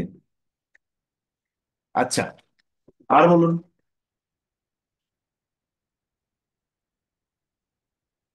আর কারোর কোনো প্রশ্ন? এবার সোমনাথ রেক্কারের আমাদের কোথায় হবে, ব্যবহারটা করব কোথায়? যখনই আমাদের কাছে কোনো মানুষ এসে বলবে যে আমার তো সন্তান হচ্ছে না, তখনই আমরা তার হাজবেন্ডের বা সে যদি পুরুষ হয় তার সোমনাথ রেক্কারটাকে দেখব। যেমন এইখানে যে কুণ্ডলী রয়েছে এই কুণ্ডলীতে সন্তান হবে কিন্তু বিলম্বিত, চট করে চাইলে আমার সন্তান হলো এরকম হবে না। শনি থাকে তো।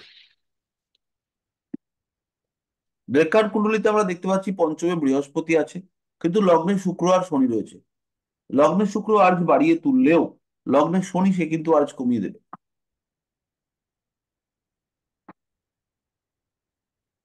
ফলে পঞ্চমে বৃহস্পতি থাকায় এর সন্তান প্রাপ্তির প্রমিস তো হয়েছে, কিন্তু তার সঙ্গে সঙ্গে ওই উম লগ্নে শুক্র শনিযুক্ত হয়ে থাকার কারণে এবং একাদশী বুধ নিচস্থ রবিযুক্ত হওয়ার কারণে সমস্যা হয়েছে। প্রথম বাচ্চা হওয়ার ক্ষেত্রে প্রবলেম ফেস করতে হবে, এবং পরের বাচ্চা কিন্তু নর্মাল হবে।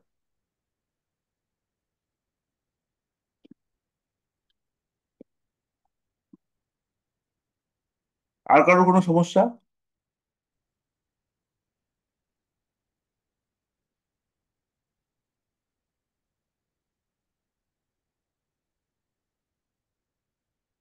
যাই হোক, কঠিন আছে, একটু ভালো করে দেখুন।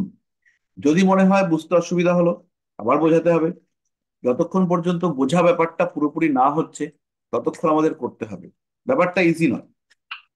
স্যার বারবার এইটা আরেকবার শুরুতে বলুন। মেশাতে হবে, যে প্রথম জিনিসটা বাচ্চাটা বারবার হতে শুরুতে দেরি হবে। হবে সেটা বুঝলাম, কিন্তু দ্বিতীয় বাচ্চাটা নর্মাল হবে এইটা একটু বলে দিন। দ্বিতীয় বাচ্চা নর্মাল হওয়ার ব্যাপারটা, এটা এই ক্ষেত্রে ঘটনাটা দ্বিতীয় বাচ্চা নয়, ব্যাপারটা হচ্ছে আলটিমেটলি বাচ্চা হবে। কিন্তু প্রথম বাচ্চা মানে বলতে গিয়ে এখানে আমার একটু গন্ডগোল হচ্ছে। বাচ্চা হওয়ার ক্ষেত্রে বিলম্ব হবে বা হ্যাঁ, বাচ্চা হওয়ার ক্ষেত্রে কিছু কমপ্লিকেশন আসবে, কিন্তু ভুলটা হয়েছে যে দ্বিতীয় বাচ্চাটা নর্মাল হবে। এইটা হচ্ছে গিয়ে বলাটা ভুল হয়েছে। বাচ্চার প্রমিস আছে, বাচ্চা হবে, এবং ইনিশিয়াল ফেজে কমপ্লিকেশন ফেস করতে হবে। এবং এই যে পুরুষ কুণ্ডলীতেই কিন্তু কনফিউশন বা অশান্তি সেটা ফেস করতে হবে পুরুষটার ক্ষেত্রেই।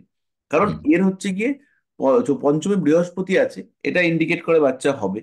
আর লগ্নেরও যে শনি, এটা ইন্ডিকেট করে যে বিলম্ব সাকসেসটা হবে। দেরিতে আসবে।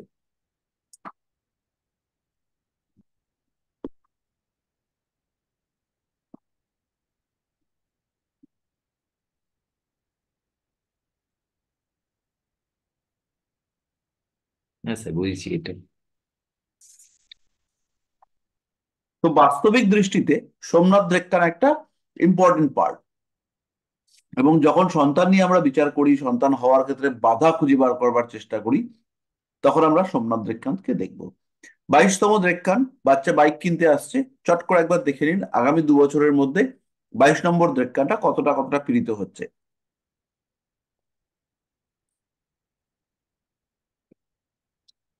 বাচ্চা মানে হচ্ছে জাতক, সেই জাতকের বয়স 60 বছরও হতে পারে, তাকে আমরা জাতক হিসেবেই ট্রিট করবো। তাহলে জাতকের ক্ষেত্রে কি অবস্থায় রয়েছে, 22 নম্বর দ্রেক্কানে কোনো পাপগ্রহ যাচ্ছে কিনা। দেখা গেল 22 নম্বর দ্রেক্কানের ওপর থেকে রাহুর সঞ্চার ঘটবে, এবং সেই দ্রেক্কানে বসে রয়েছে মঙ্গল। তাহলে জাতকের মনে বাইক কেনার আগ্রহ ভীষণ বাড়বে, স্পিড, দৌড়, খেলা এগুলোর প্রতি আগ্রহ বাড়বে, এবং তার সঙ্গে সঙ্গে চোট পাওয়ার সম্ভাবনা সেটা মারাত্মকভাবে বাড়বে। তাই 22 নম্বর দ্রেক্কান বিচার করা এটা কিন্তু খুব কঠিন। এবং খেয়াল রাখবেন, শুধু 22 নম্বর দ্রেক্কান না, জন্মকুণ্ডলীর যে কোনো সেন্সিটিভ পয়েন্ট বিচার করা সেগুলো কিন্তু খুব কঠিন। সেন্সিটিভ পয়েন্টের মধ্যে একটা রয়েছে ধরুন 8 নম্বর ঘর। 8 নম্বর ঘরটা হচ্ছে গিয়ে আমাদের মোক্ষ লাভের ক্ষেত্র। এখান থেকে আমরা পরজন্মের চিন্তা ভাবনা করতে শুরু করি, যে আমাদের যেখানটাতে আর কি মোটামুটি আমরা বুঝতে পারছি যে আর 7 দিন 10 দিন এরকম থাকবো, তারপর আর থাকতে পারবো না। ট্রিটমেন্ট তো করছি, তার সঙ্গে সঙ্গে ভাবছি যে মরে যাওয়ার পরে যেন কোনো কষ্ট না হয়। এই এই যে একটা ব্যাপার, এই এই যে মরে যাওয়ার পরে, এই যে মরে যাওয়া মৃত্যু, এটা কিন্তু 22 নম্বর দ্রেক্কানের সঙ্গে ক্লোজলি অ্যাসোসিয়েটেড। তাহলে মৃত্যুকাল বিচার করবার ক্ষেত্রে আমরা 22 নম্বর দ্রেক্কানের সাহায্য নিতে পারি। এছাড়াও মূল রেক্কান কুণ্ডলী সেটাও আমাদের গুরুত্বপূর্ণ, কিন্তু অত চরম গুরুত্বপূর্ণ নয় যে অন্য কাউকে আমরা ভ্যালু দেব না বা এরকম কোনো ব্যাপার, সেটা একেবারেই নয়।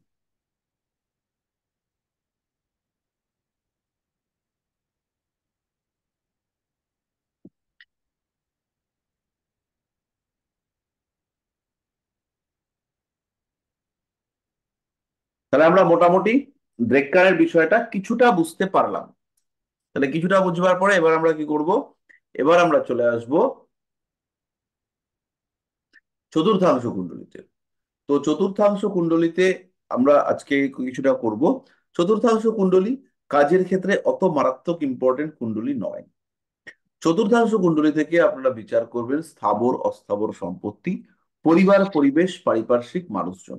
খুব গুরুত্বপূর্ণ নয়, যখন প্রতিবেশীদের সঙ্গে খুব অশান্তি হচ্ছে বা প্রতিবেশীরা খুব ঝামেলা করছে, এরকম সিচুয়েশনে আপনারা অবশ্যই চতুর্থাংশ দেখে নেবেন। কিন্তু সত্যি সত্যিই চতুর্থাংশ কুণ্ডলী যে বিরাট গুরুত্বপূর্ণ কুণ্ডলী তা কিন্তু একেবারেই নয়। এখানে একটা জিনিস খেয়াল রাখবেন যে যেখানে আমরা তিনজন ঋষির সঙ্গে কম্পেয়ার করেছিলাম, এই যে বিচার আমরা করব, এখানেও কিন্তু ঋষিদের একটা ব্যাপার সেটা দেখতে পাওয়া যাবে।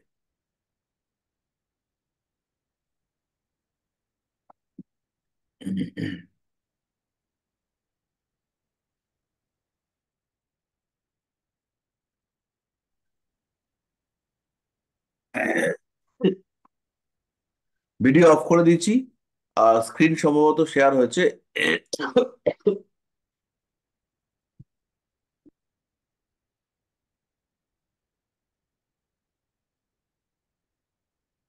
হ্যাঁ, তাহলে চতুর্থাংশ কুণ্ডলী নিয়ে আমরা পড়াশুনো করব।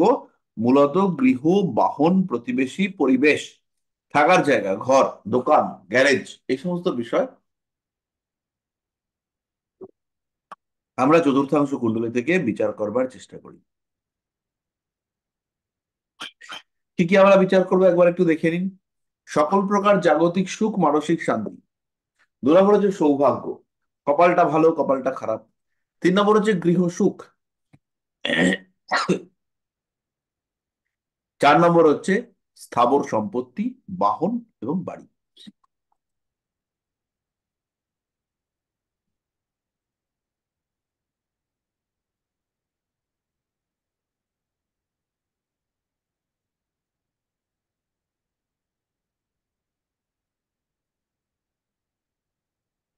বিচার্য বিষয় হচ্ছে সকল প্রকার জাগতিক সুখ, সৌভাগ্য, শান্তি, গৃহ সুখ, স্থাবর সম্পত্তি, বাহন সুখ। এর সঙ্গে আপনারা অ্যাড করে নিতে পারেন প্রতিবেশী এবং গৃহে অবস্থিত সমস্ত জিনিসপত্র। তার সঙ্গে সঙ্গে যখন আপনারা বাস্তু ক্যালকুলেট করবেন এইখান থেকে, অর্থাৎ এই কুণ্ডলী থেকে, চতুর্থাংশ কুণ্ডলী থেকে বাস্তু দেখবার চেষ্টা করবেন, তখন অবশ্যই সেখানে চতুর্থাংশ কুণ্ডলীকে গুরুত্ব দিতে হবে।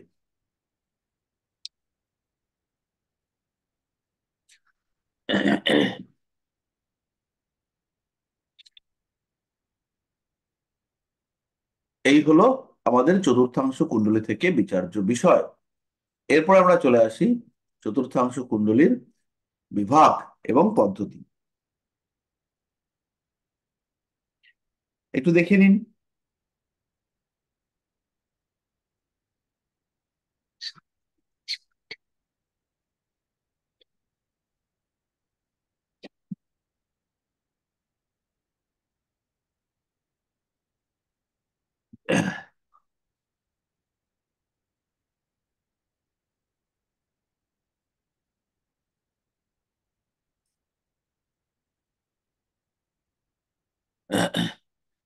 প্রত্যেকটা চতুর্থাংশের মান হচ্ছে 7.5 ডিগ্রি।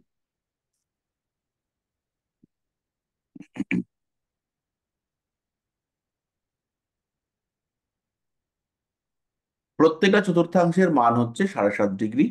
তাহলে 0 ডিগ্রি থেকে যদি 7.5 ডিগ্রির মধ্যে অবস্থান করে কোনো গ্রহ, তাহলে সমরাশিতে। 7.5 ডিগ্রি থেকে 15 ডিগ্রি হলে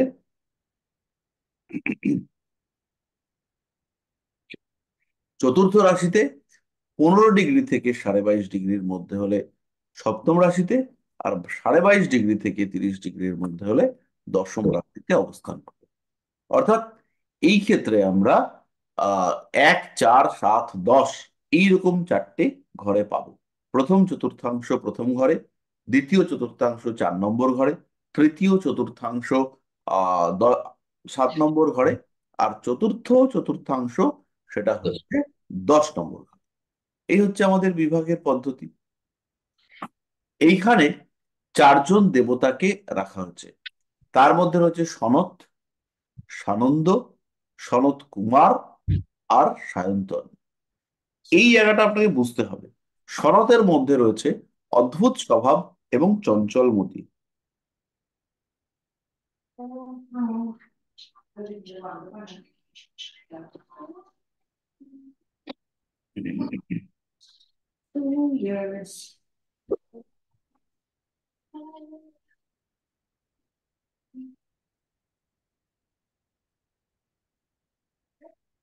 চতুর্থাংশের মধ্যে প্রথমটা হচ্ছে সনত।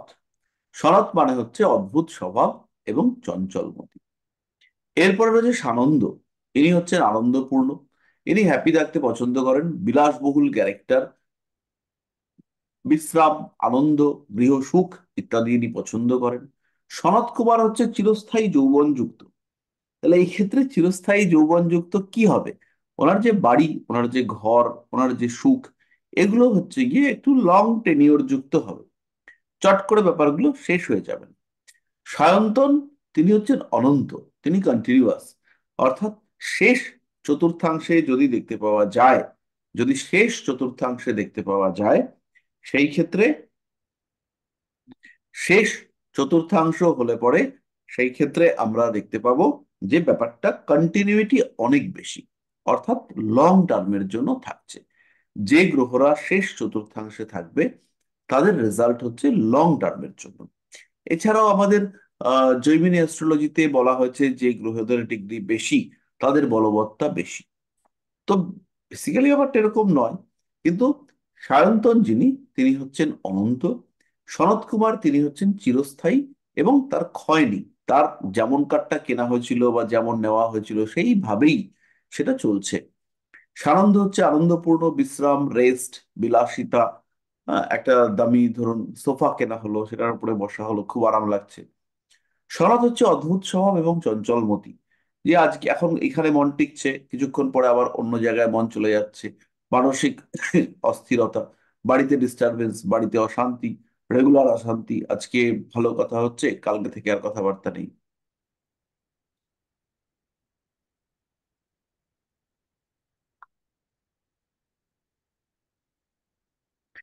চতুর্থাংশের এই যে কুণ্ডলী, এটা সমস্ত প্রকারের ঐশ্বর্য, সম্পদ, ভাগ্য, সুখ, সম্পত্তির কারণে সুখ দুঃখ, স্বর্ণ রত্ন, গৃহ, গৃহ পরিবর্তনের সম্ভাবনা, বিদেশ যাত্রা। অর্থাৎ 4 নম্বর ঘর থেকে আমরা যা যা বিচার করি, 4 নম্বর ঘর থেকে আমরা যা যা বিষয় বিচার করি, সেগুলোকে চতুর্থাংশ আরেকটু স্টেবিলিটি এনে দেওয়ার চেষ্টা করে। চতুর্থাংশ কুণ্ডলী থেকে আমরা পাই যে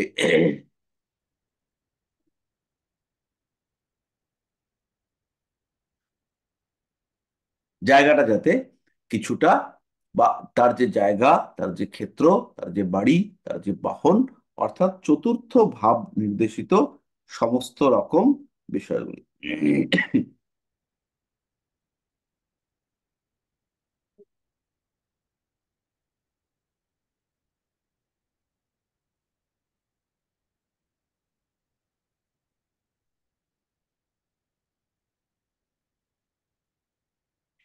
আচ্ছা, এইবার হচ্ছে গিয়ে আহ এই পর্যন্ত বোঝার ক্ষেত্রে যদি কোনো সমস্যা হয়ে থাকে তাহলে সেটা বলুন। তাহলে আমরা মোটামুটি কুণ্ডলী তৈরি পর্যন্ত শিখতে পারলাম।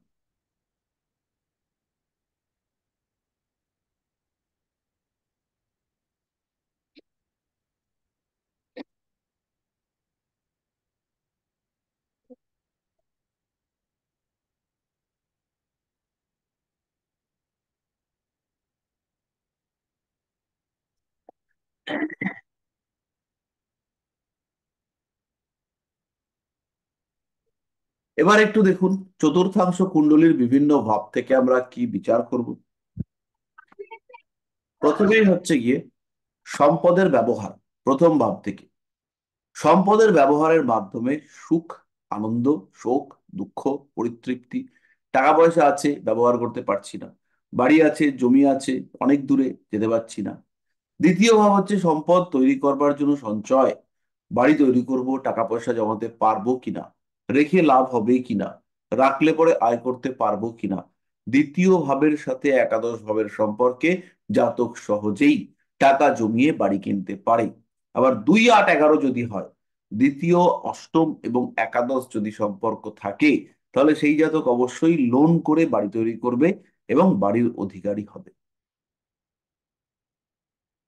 তৃতীয় ভাব, টাকা পয়সা আয় করবার জন্য বা সম্পত্তি সৃষ্টি করবার জন্য যে রিস্ক নেওয়ার টেন্ডেন্সি, ঝুঁকি, সেগুলো আসবে তৃতীয় ভাব থেকে।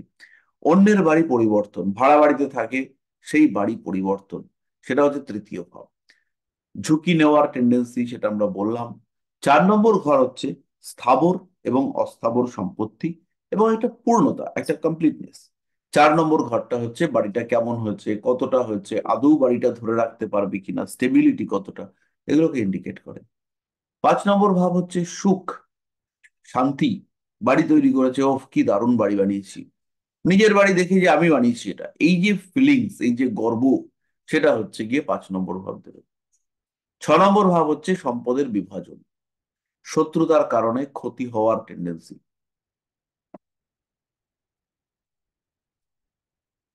সম্পদের ক্ষতি তাকে নির্দেশ করে ষষ্ঠ ভাব।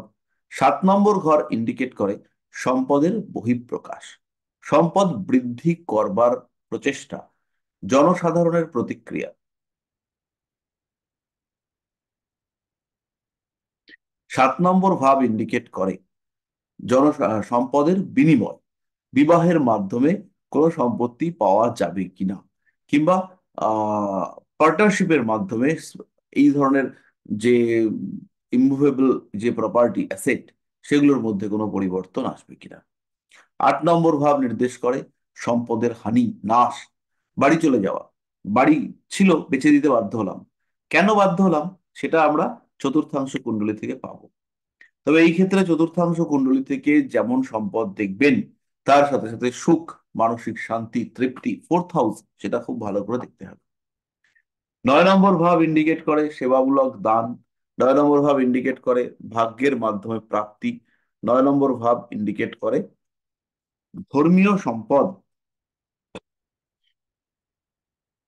10 নম্বর হচ্ছে সম্পদ সম্পর্কিত কর্ম আর কুকর্মের ফলে সম্পদের হানি, বাবার থেকে প্রাপ্ত সম্পদ, বাবার টাকায় কেনা সম্পদ। 11 নম্বর ভাব হচ্ছে সহজলভ্য সম্পদ, অর্থাৎ যে সম্পদ হচ্ছে সহজে পাওয়া যাবে। 11 নম্বর ভাব ইন্ডিকেট করে সুনাম, সুনামের কারণে আপনাকে কেউ জমি জায়গা টাকা পয়সা দিল, সেটা হচ্ছে 11 নম্বর ভাব।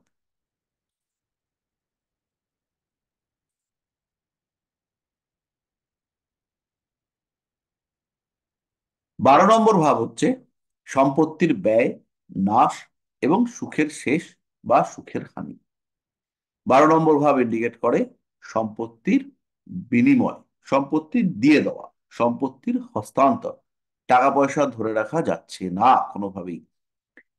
কোনো কোনো সময় আমরা দেখতে পাই যে একটা বিরাট বড় বাড়ি, সেই বাড়িতে আস্তে আস্তে এক সময় জমিদার বাড়ি ছিল, ধীরে ধীরে ক্ষইতে ক্ষইতে ক্ষইতে ক্ষইতে শরিকি বিবাদ, ছোট, আরো ছোট, আরো ছোট হয়ে গেছে। তো এরকম যে বিষয়গুলো, সেগুলো আমাদের ইন্ডিকেট করে দ্বাদশ ভাবের সঙ্গে সম্পর্ক। অর্থাৎ 12 নম্বর ভাব থেকে আমরা যেটা পাই, সেটা হচ্ছে এইভাবে সম্পত্তির হানি বা ধরে রাখতে পারছি না, শরিকি বিবাদের কারণে সম্পত্তি নষ্ট হয়ে যাচ্ছে, শেষ হয়ে যাচ্ছে, এই বিষয়গুলো আমরা 12 নম্বর ঘর থেকে দেখতে পাই।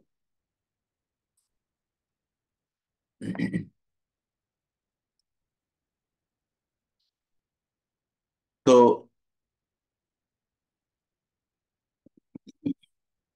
যাই হোক, এই হচ্ছে আমাদের চতুর্থাংশ বিভাজন। তবে আমাদের যেটা বিংশ পাক বল সারণী, সেখানে চতুর্বিংশাংশ কুণ্ডলীর মান খুবই কম, তাই চতুর্থাংশ কুণ্ডলীর মান খুবই কম, তাই চতুর্থাংশ কুণ্ডলীকে আমরা যে খুব গুরুত্বপূর্ণ কুণ্ডলী হিসেবে ট্রিট করব তা কিন্তু নয়। কিন্তু তা সত্ত্বেও এটা অবশ্যই আমাদেরকে শিখতে হবে, জানতে হবে।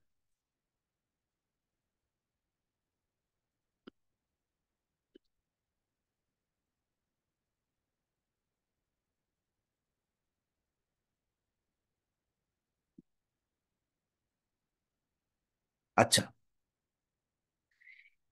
এবার যদি কারোর কোনো প্রশ্ন থাকে তাহলে সেটা একটু করুন, আমি চেষ্টা করি ব্যাপারটাকে সলভ করবার।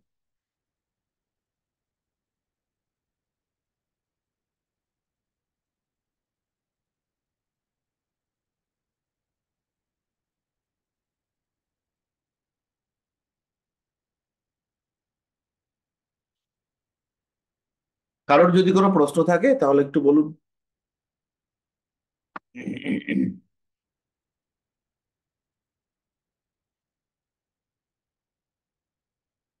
স্যার বলছি, এই যে চতুর্থাংশ কুণ্ডলীর যে প্রত্যেকটা ভাব দেখবো, সেক্ষেত্রে তো মানে তাদের অবস্থিত সেই ঘরগুলোতে গ্রহগুলোকেও দেখতে হবে, তাই তো?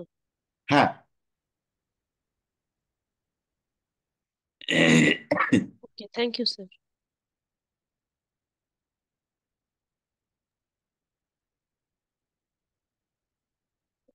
স্যার বলছি যে চতুর্থাংশ কুণ্ডলীর থেকে আমরা কিভাবে বুঝবো কোন মানুষের লাক কেমন? মানে আপনি যেটা বলছিলেন লাক টা ভাগ্যটা বোঝা যায়। এইখানে ঘটনাটা হচ্ছে চতুর্থাংশ কুণ্ডলী থেকে আপনি সরাসরি লাভ বুঝতে পারবেন না। আচ্ছা। তাহলে কি বুঝতে পারবেন? আপনার যে সম্পত্তি বা সম্পত্তির কারণে সুখ, শান্তি, পরিতৃপ্তি, এই বিষয়গুলোকে আপনি বুঝতে পারবেন। আলটিমেটলি এটাকে পরোক্ষভাবে আপনাকে বুঝতে হবে, সরাসরি ভাবে আপনি ভাগ্য বিচার চতুর্থাংশ কুণ্ডলী থেকে পাবেন না। এবার ধরুন গৃহ সুখ, মানসিক সুখ, মানসিক শান্তি, এই ব্যাপারগুলো আপনি পাবেন। সুখ, সুখের সঙ্গে ভাগ্য ভালো হলে আপনি কিছুটা সুখী হতে পারবেন। তো এইটাকে আর কি বুঝতে পারা যাবে। আর চতুর্থাংশ কুণ্ডলী যদি পীড়িত হয়, ভাগ্য যতই ভালো হোক, আপনি শান্তি পাবেন না। আচ্ছা, বুঝলাম।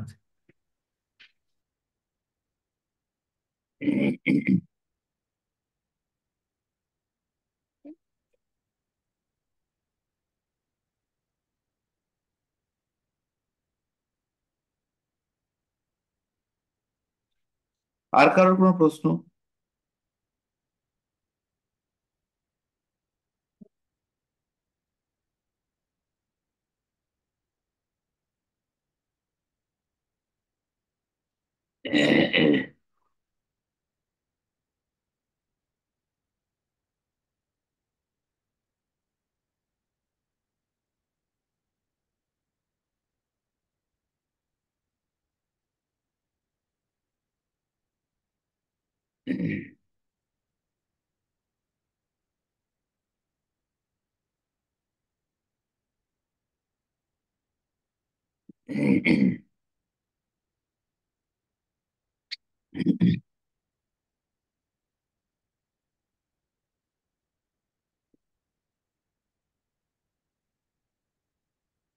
আচ্ছা,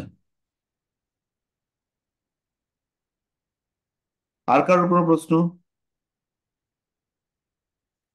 যাই হোক, তাহলে এই যে দ্রেক্কান বলুন বা হচ্ছে চতুর্থাংশ বলুন বা আমাদের এরপরে নবাংশ আসবে, তো এই ব্যাপারগুলো আমাদেরকে কন্টিনিউয়াসলি কিন্তু যথেষ্ট গুরুত্ব দিয়ে উপলব্ধি করতে লাগবে। আর ছোট ছোট বিষয়, খুবই সূক্ষ্ম সূক্ষ্ম ব্যাপার, কিন্তু এগুলো বিভিন্ন সময় কাজ করে যায়। যেমন ধরুন, একজনের আপনি দেখতে পাচ্ছেন বাড়ি তৈরির যোগ আছে, কিন্তু কিছুতেই বাড়ি হচ্ছে না।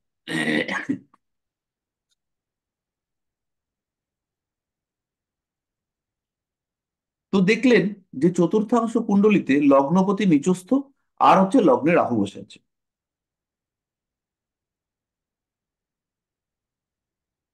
তাহলে পরে এই ব্যাপারটা বোঝা গেল যে যতই চেষ্টা করুক, যতই চাহিদা থাক বাড়ি বাড়াবে, কিন্তু আলটিমেটলি বাড়ি বানিয়ে উঠতে পারবে না। হুম। তো ব্যাপারটা আর কি এরকম, ধরুন আপনি কুণ্ডলিতে দেখছেন আপনার এরকম হওয়া উচিত, কিন্তু সেরকম হচ্ছে না। তার মানে আপনি সংশ্লিষ্ট বর্গকুণ্ডলিতে চলে গেলেন, বর্গকুণ্ডলিতে গিয়ে বিষয়টাকে বুঝতে পারবেন যে এক্স্যাক্টলি কেন আপনার চিন্তা অনুযায়ী রেজাল্ট হচ্ছে না। তো এইটা হচ্ছে বর্গকুণ্ডলীর বিষয়। তো প্রত্যেকটা ক্ষেত্রেই দেখবেন যে সবসময় ম্যাচ করবেই এরকম নয়, কিন্তু বহু ক্ষেত্রে এই ব্যাপারটা ম্যাচ করবে। আর আরেকটা বিষয় হচ্ছে ভীষণ ইম্পর্টেন্ট, সেটা হলো বর্গ কুণ্ডলিতে গ্রহ সাপেক্ষে দশা। তাহলে আপনি ভাবছেন যে আপনি বাড়ি করবেন, তো বাড়ি করবেন, আপনি দেখলেন চতুর্থপতি বৃহস্পতি, দশা চলে গেল, অন্তর্দশা চলে গেল, বাড়ি হলো না। বাড়ি হলো কোন দশায়? বাড়ি হলো গিয়ে শুক্রের দশায়। তা আপনি ভাবছেন শুক্রের দশায় কেন আমার বাড়ি হলো? আমার তো বৃহস্পতি চতুর্থপতি ছিল। তো শুক্রের দশায় বাড়ি হওয়ার কারণ হচ্ছে, দেখা যাবে যে শুক্র চতুর্থাংশ কুণ্ডলিতে লগ্নে বা চতুর্থে এরকম কোনো একটা জায়গায় বসে রয়েছে, অথবা একাদশে বসে রয়েছে, অথবা সবচেয়ে বলবান গ্রহ, যে কারণে শুক্রের অন্তর্দশায় বাড়িটা হয়ে গেছে। তো এরকম বহু বিষয় আপনারা দেখতে পাবেন।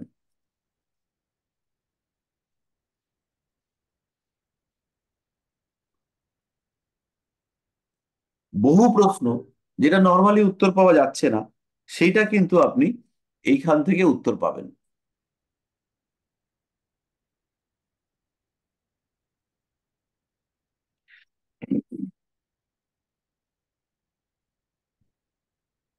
হুম।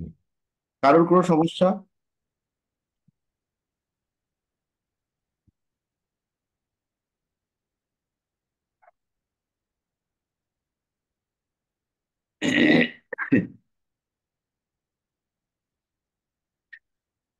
তাহলে মোটামুটি আমাদের এই পর্যন্তই। আর আগামী 18 তারিখ কনফারেন্স রয়েছে, আমাদের ইনহাউস কনফারেন্স। অনেকেরই অনেক দুঃখ যে কেন আমাদের কনফারেন্স ইনহাউস। তো এনিওয়ে, ইনহাউস কনফারেন্স ছাড়া আমাদের রাস্তা নেই, কারণ মানুষজন এসে খুব উৎপাত করেন আমাদের কনফারেন্সে।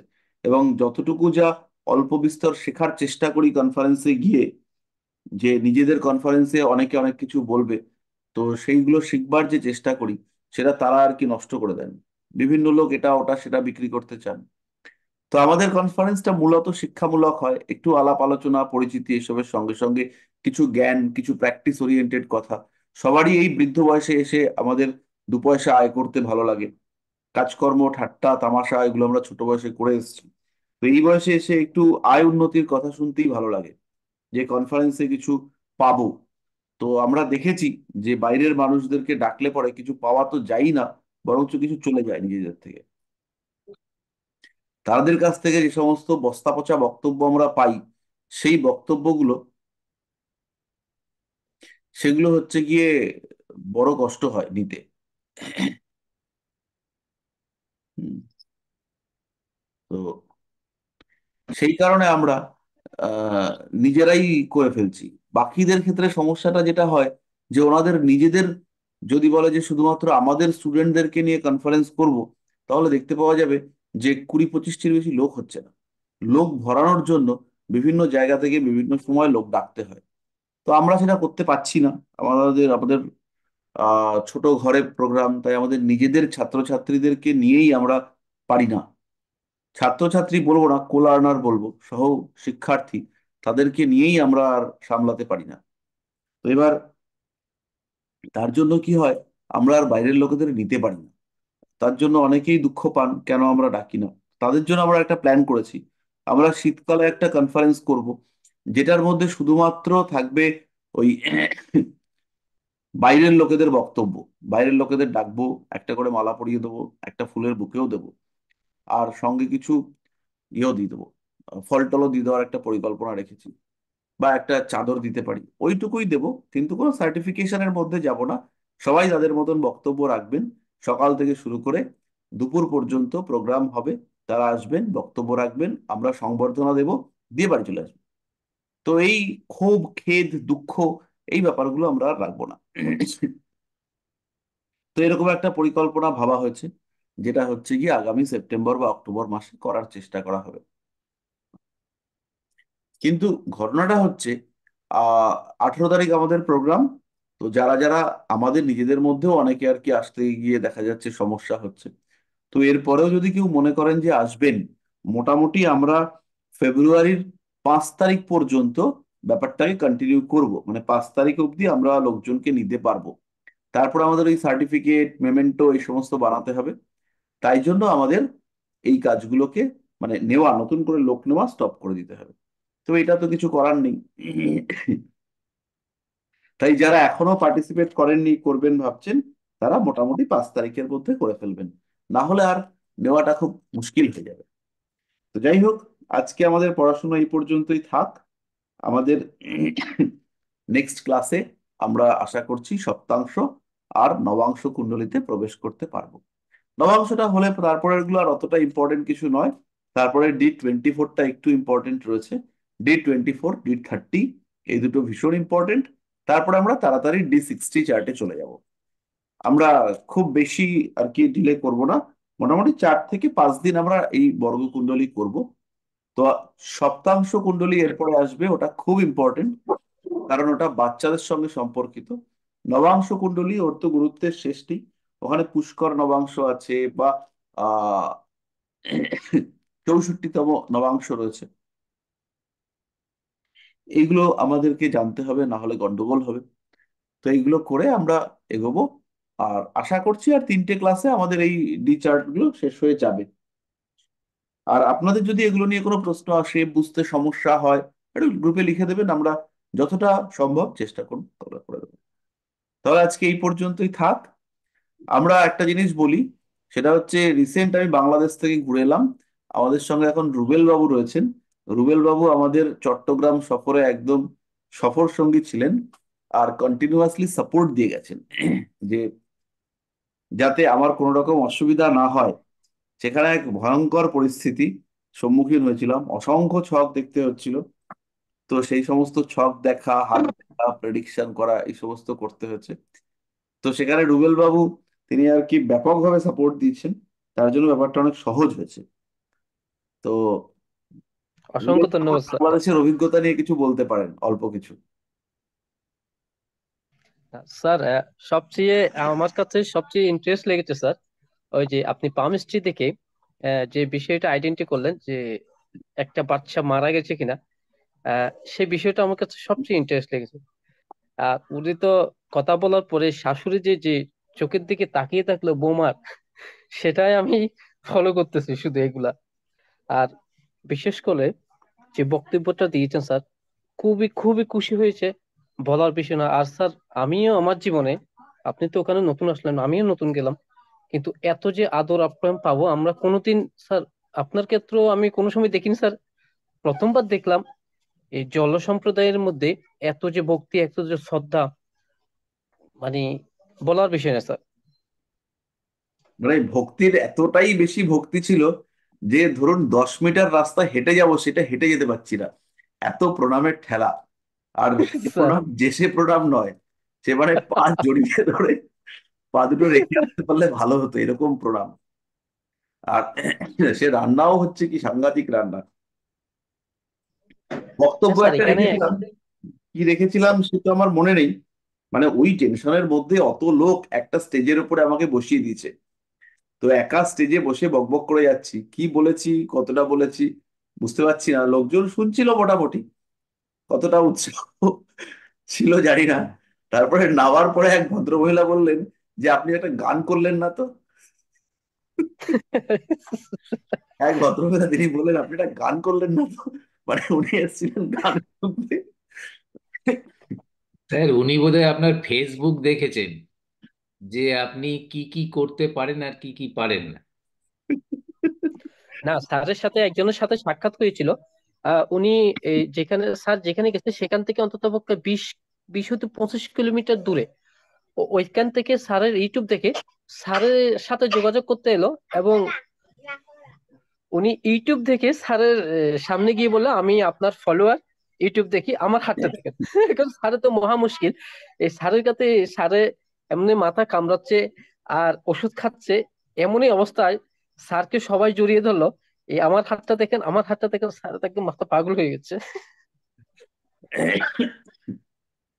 স্যারের গান শুনতে চেয়েছেন কিন্তু কবিতা শোনেননি। আমি না ভেবেছিলাম ওখানে একটা কবিতা শুনিয়ে আসবো, তারপরে দেখলাম যে আহ শনিদেবের আলোচনা সভায় আমার এই কবিতাগুলো ঠিক যাচ্ছে না। যদিও আমি সেখানেও শনিদেবকেই নিয়ে আসতাম, যে শনিদেবের কিভাবে ডাকতে হবে, ডাকার জন্য যে টান থাকবে সেই টানটা কিরকম হবে, সেটা নিয়ে আসা যেত, কিন্তু শনিদেবের আলোচনা সভায় আর ওই কবিতা। তবে একটা অদ্ভুত জিনিস আমার দেখলাম, সম্ভবত। 1.5 ঘন্টা হ্যাঁ কথা স্যার। বললাম, 1.5 ঘন্টা কি 1.5 ঘন্টার বেশি, একবারের জন্য কাশি হয়নি। হ্যাঁ, এবং প্রচুর জিনিস যেগুলো আমি বলেছি সেগুলো আমার মাথায় পড়েছে অনেকদিন আগে, কিন্তু সব যেন মনের মধ্যে না সাজানো সাজানো অবস্থায় ছিল। মানে অদ্ভুত, ওই দিনকে আমি দেখলাম যে একটা আহ যেন একটা সিস্টেমের মধ্যে আমি পড়ে গেলাম। দিয়ে গড় গড় গড় গড় করে আমি বললাম, আমি বই খাতা কাগজপত্র নিয়ে গেছি, সেই কাগজ যে আমাকে বিশাল দেখতে হয়েছে তা দেখতে হয়নি। মানে কিভাবে কিভাবে যেন সব অটোমেটিক্যালি সাজানো ভাবে এলো, আর আমি সেগুলো বলে ফেললাম। মানে এর একটা অদ্ভুত ঘটনা। না হলে অতক্ষণ অত লোকের সামনে বলা, এটা আমার জন্য তো খুবই ছিল, মানে কি করে বললাম আমি জানি না। এবং একবারের জন্য সেই লেভেলের কাশি হয়নি। স্যার এই স্যার হ্যাঁ একটা কাশির স্যার কথা জন্য, বলবো? এই কাশির জন্য আপনি মুখে একটু যষ্টি মধু রাখবেন। হ্যাঁ, যষ্ঠী মধু, খয়েরের দানা, হোমিওপ্যাথি, অ্যালোপ্যাথি সবই ওষুধ আছে। একটাই আমি বড় ওষুধ, দেখছি সেটা আপনি হচ্ছে মাঝে একটু মধ্যে গলা বন্ধ রাখতে হবে, দিচ্ছেন ওষুধ। একটু চুপ করে থাকতে হবে। স্যার একটা কথা বলছি। হ্যাঁ, আপনি বলুন। না কবিতার বইটা ছাপিয়েই ফেলেন, যদিও অ্যাস্ট্রোলজি রিলেটেড না। আপনি মানে আপনার কবিতার বই কতখানি সাকসেস পাবে না পেলেও আপনার কিছু যায় আসে না স্যার। ঠিক আছে, দারুণ মানে দারুণ। পয়সা কড়ির জন্য না, কিন্তু আপনি কবিতার বইটা স্যার ছাপিয়ে ফেলুন। এই জন্য আপনার বাড়িতে হয়তো অসুবিধা হতেই পারে। আমার বাড়িতে হয় যে প্রত্যেক মোমেন্টে আমাকে জবাবদিহি করতে হয় যে কবিতাটা কাকে নিয়ে লিখেছি। ওপেনলি বলছি সবার জন্য। তো স্যার আপনি কিন্তু বইটা ছাপান, আমি অ্যারেঞ্জ করে দিচ্ছি। 15 to 16,000 কস্ট আসছে, মানে পাবলিশার, ওয়েল নোন পাবলিশার্স। আপনি স্যার একটা জায়গায় করে স্যার ছাপিয়ে ফেলুন, একদম মানে একদম। High time sir. তো যাই হোক, শনিদেবের মানে এত ভক্ত, এত লোকজন ওইখানে, মানে ওইরকম যে প্রোগ্রাম হবে আমাদের ধারণাতেই ছিল না। সকালবেলা গিয়ে আমরা অবাক হয়ে গেছি যে এইখানে এলাম প্রোগ্রাম করতে, আর রাত্রিবেলা তাদের আপ্যায়নের চোটে আমাদের মনে হচ্ছিল যে সারা রাত এখানে থেকে যেতে পারলে ভালো হয়। আর একদম। লাস্ট মোমেন্টে যাদের স্যার লাস্ট আমার মেয়ে আপনার সাথে কথা বলবে। বলুন। কল্পনা হ্যাঁ, তুমি ভালো ভালো থেকো। আছেন? হ্যাঁ হ্যাঁ, তুমিও ভালো থেকো। আপনি আসেন না কেন? আচ্ছা, এর পরের বার যাবো। তো শেষে যাদের হাত দেখেছি, তাদের হাত আমি যেভাবে দেখি সেভাবে দেখিনি। মানে আমি কখনো খারাপ কথা বলি না, আমি ভয় দেখাই না লোককে, কিন্তু ওই লাস্টে পারছি না, মাথা ব্যথা করছে, তাতেও যখন হাত বার করছে, তখন একদম মানে মর্মভেদী কথাবার্তা বলেছি। যে কথাবার্তাগুলো শুনলে পরে লোকটা ভাববে যে উফ বাবা, এই লোক ব্যাপারটা লোকটা, মানে এই জিনিসটা লোকটা না বললেই পারতো। একদম যারা যারা দেখিয়েছে প্রত্যেকের, মানে আমার ক্ষমতায় যতটা কুলিয়েছে, আমি একদম ভেতরের কথা বার করার চেষ্টা করেছি। জাস্ট দুটো করে কথা, তারপরে হাতটা টেনে নিয়েছে যে আর দেখতে হবে না। হ্যাঁ স্যার, এই প্রেডিকশন স্যার, গুলো কিন্তু স্যার কি কি খুবই কি সুন্দর বলেছেন হয়েছে স্যার? স্যার। হ্যাঁ, কি কি বলেছেন স্যার? মানে একদম অ্যাট্রাকটিভ ভাবে। এই যেমন ধরুন, হচ্ছে আপনার নিজের দোষে আপনার বদনাম হয়েছে এই বয়সে, সঙ্গে সঙ্গে বউয়ের সঙ্গে চোখাচোখি, ব্যাস, কথাবার্তা বন্ধ। পরের দিন সকালবেলা আমার মামা মাসির বাড়িতে এসে পান্না কিনে নিয়ে চলে গেছে 60,000 টাকা দিয়ে। হ্যাঁ, এরকম প্রেডিকশন, এরকম একটা বা দুটো। হ্যাঁ, দুইটা কথার উত্তর তো বেশি বলেননি স্যার। মানে দুইটা না তো তিনটা কথা, এর থেকে বেশি তো বলা হয়নি। হ্যাঁ, এবং মানে পারছি না তো বলবো কি করে, প্রচন্ড মাথা ব্যথা করছে, কষ্ট হচ্ছে, নিতে পারছি না। এবার ওই যে প্রোগ্রামটাতে বলেছি না, মনে হচ্ছে সারা শরীরটাকে ওখানে দিয়ে চলে এসেছি। মানে এত কষ্ট হয়েছে, যখন স্টপ করেছি, স্টপ করে নামছি, তখন যেন শরীর পুরো ছেড়ে দিয়েছে। সামনে খেতে দিয়েছে, মনে হচ্ছে খাবো না, মানে খাওয়াটাও খুব কষ্টের। আর তো আপনাকে তো মহিলারা সব ঘিরে রেখেছে, একদম প্রণাম করতে করতে গিয়ে শেষ সব। তো যাই হোক, আজকের মতো আমাদের এই পর্যন্তই থাক। আমরা আবার পরের সপ্তাহে দেখা সাক্ষাৎ হবে। সবাই খুব ভালো থাকুন। শুভরাত্রি গুড সবাই। Night. Good night. Good good night. Night sir.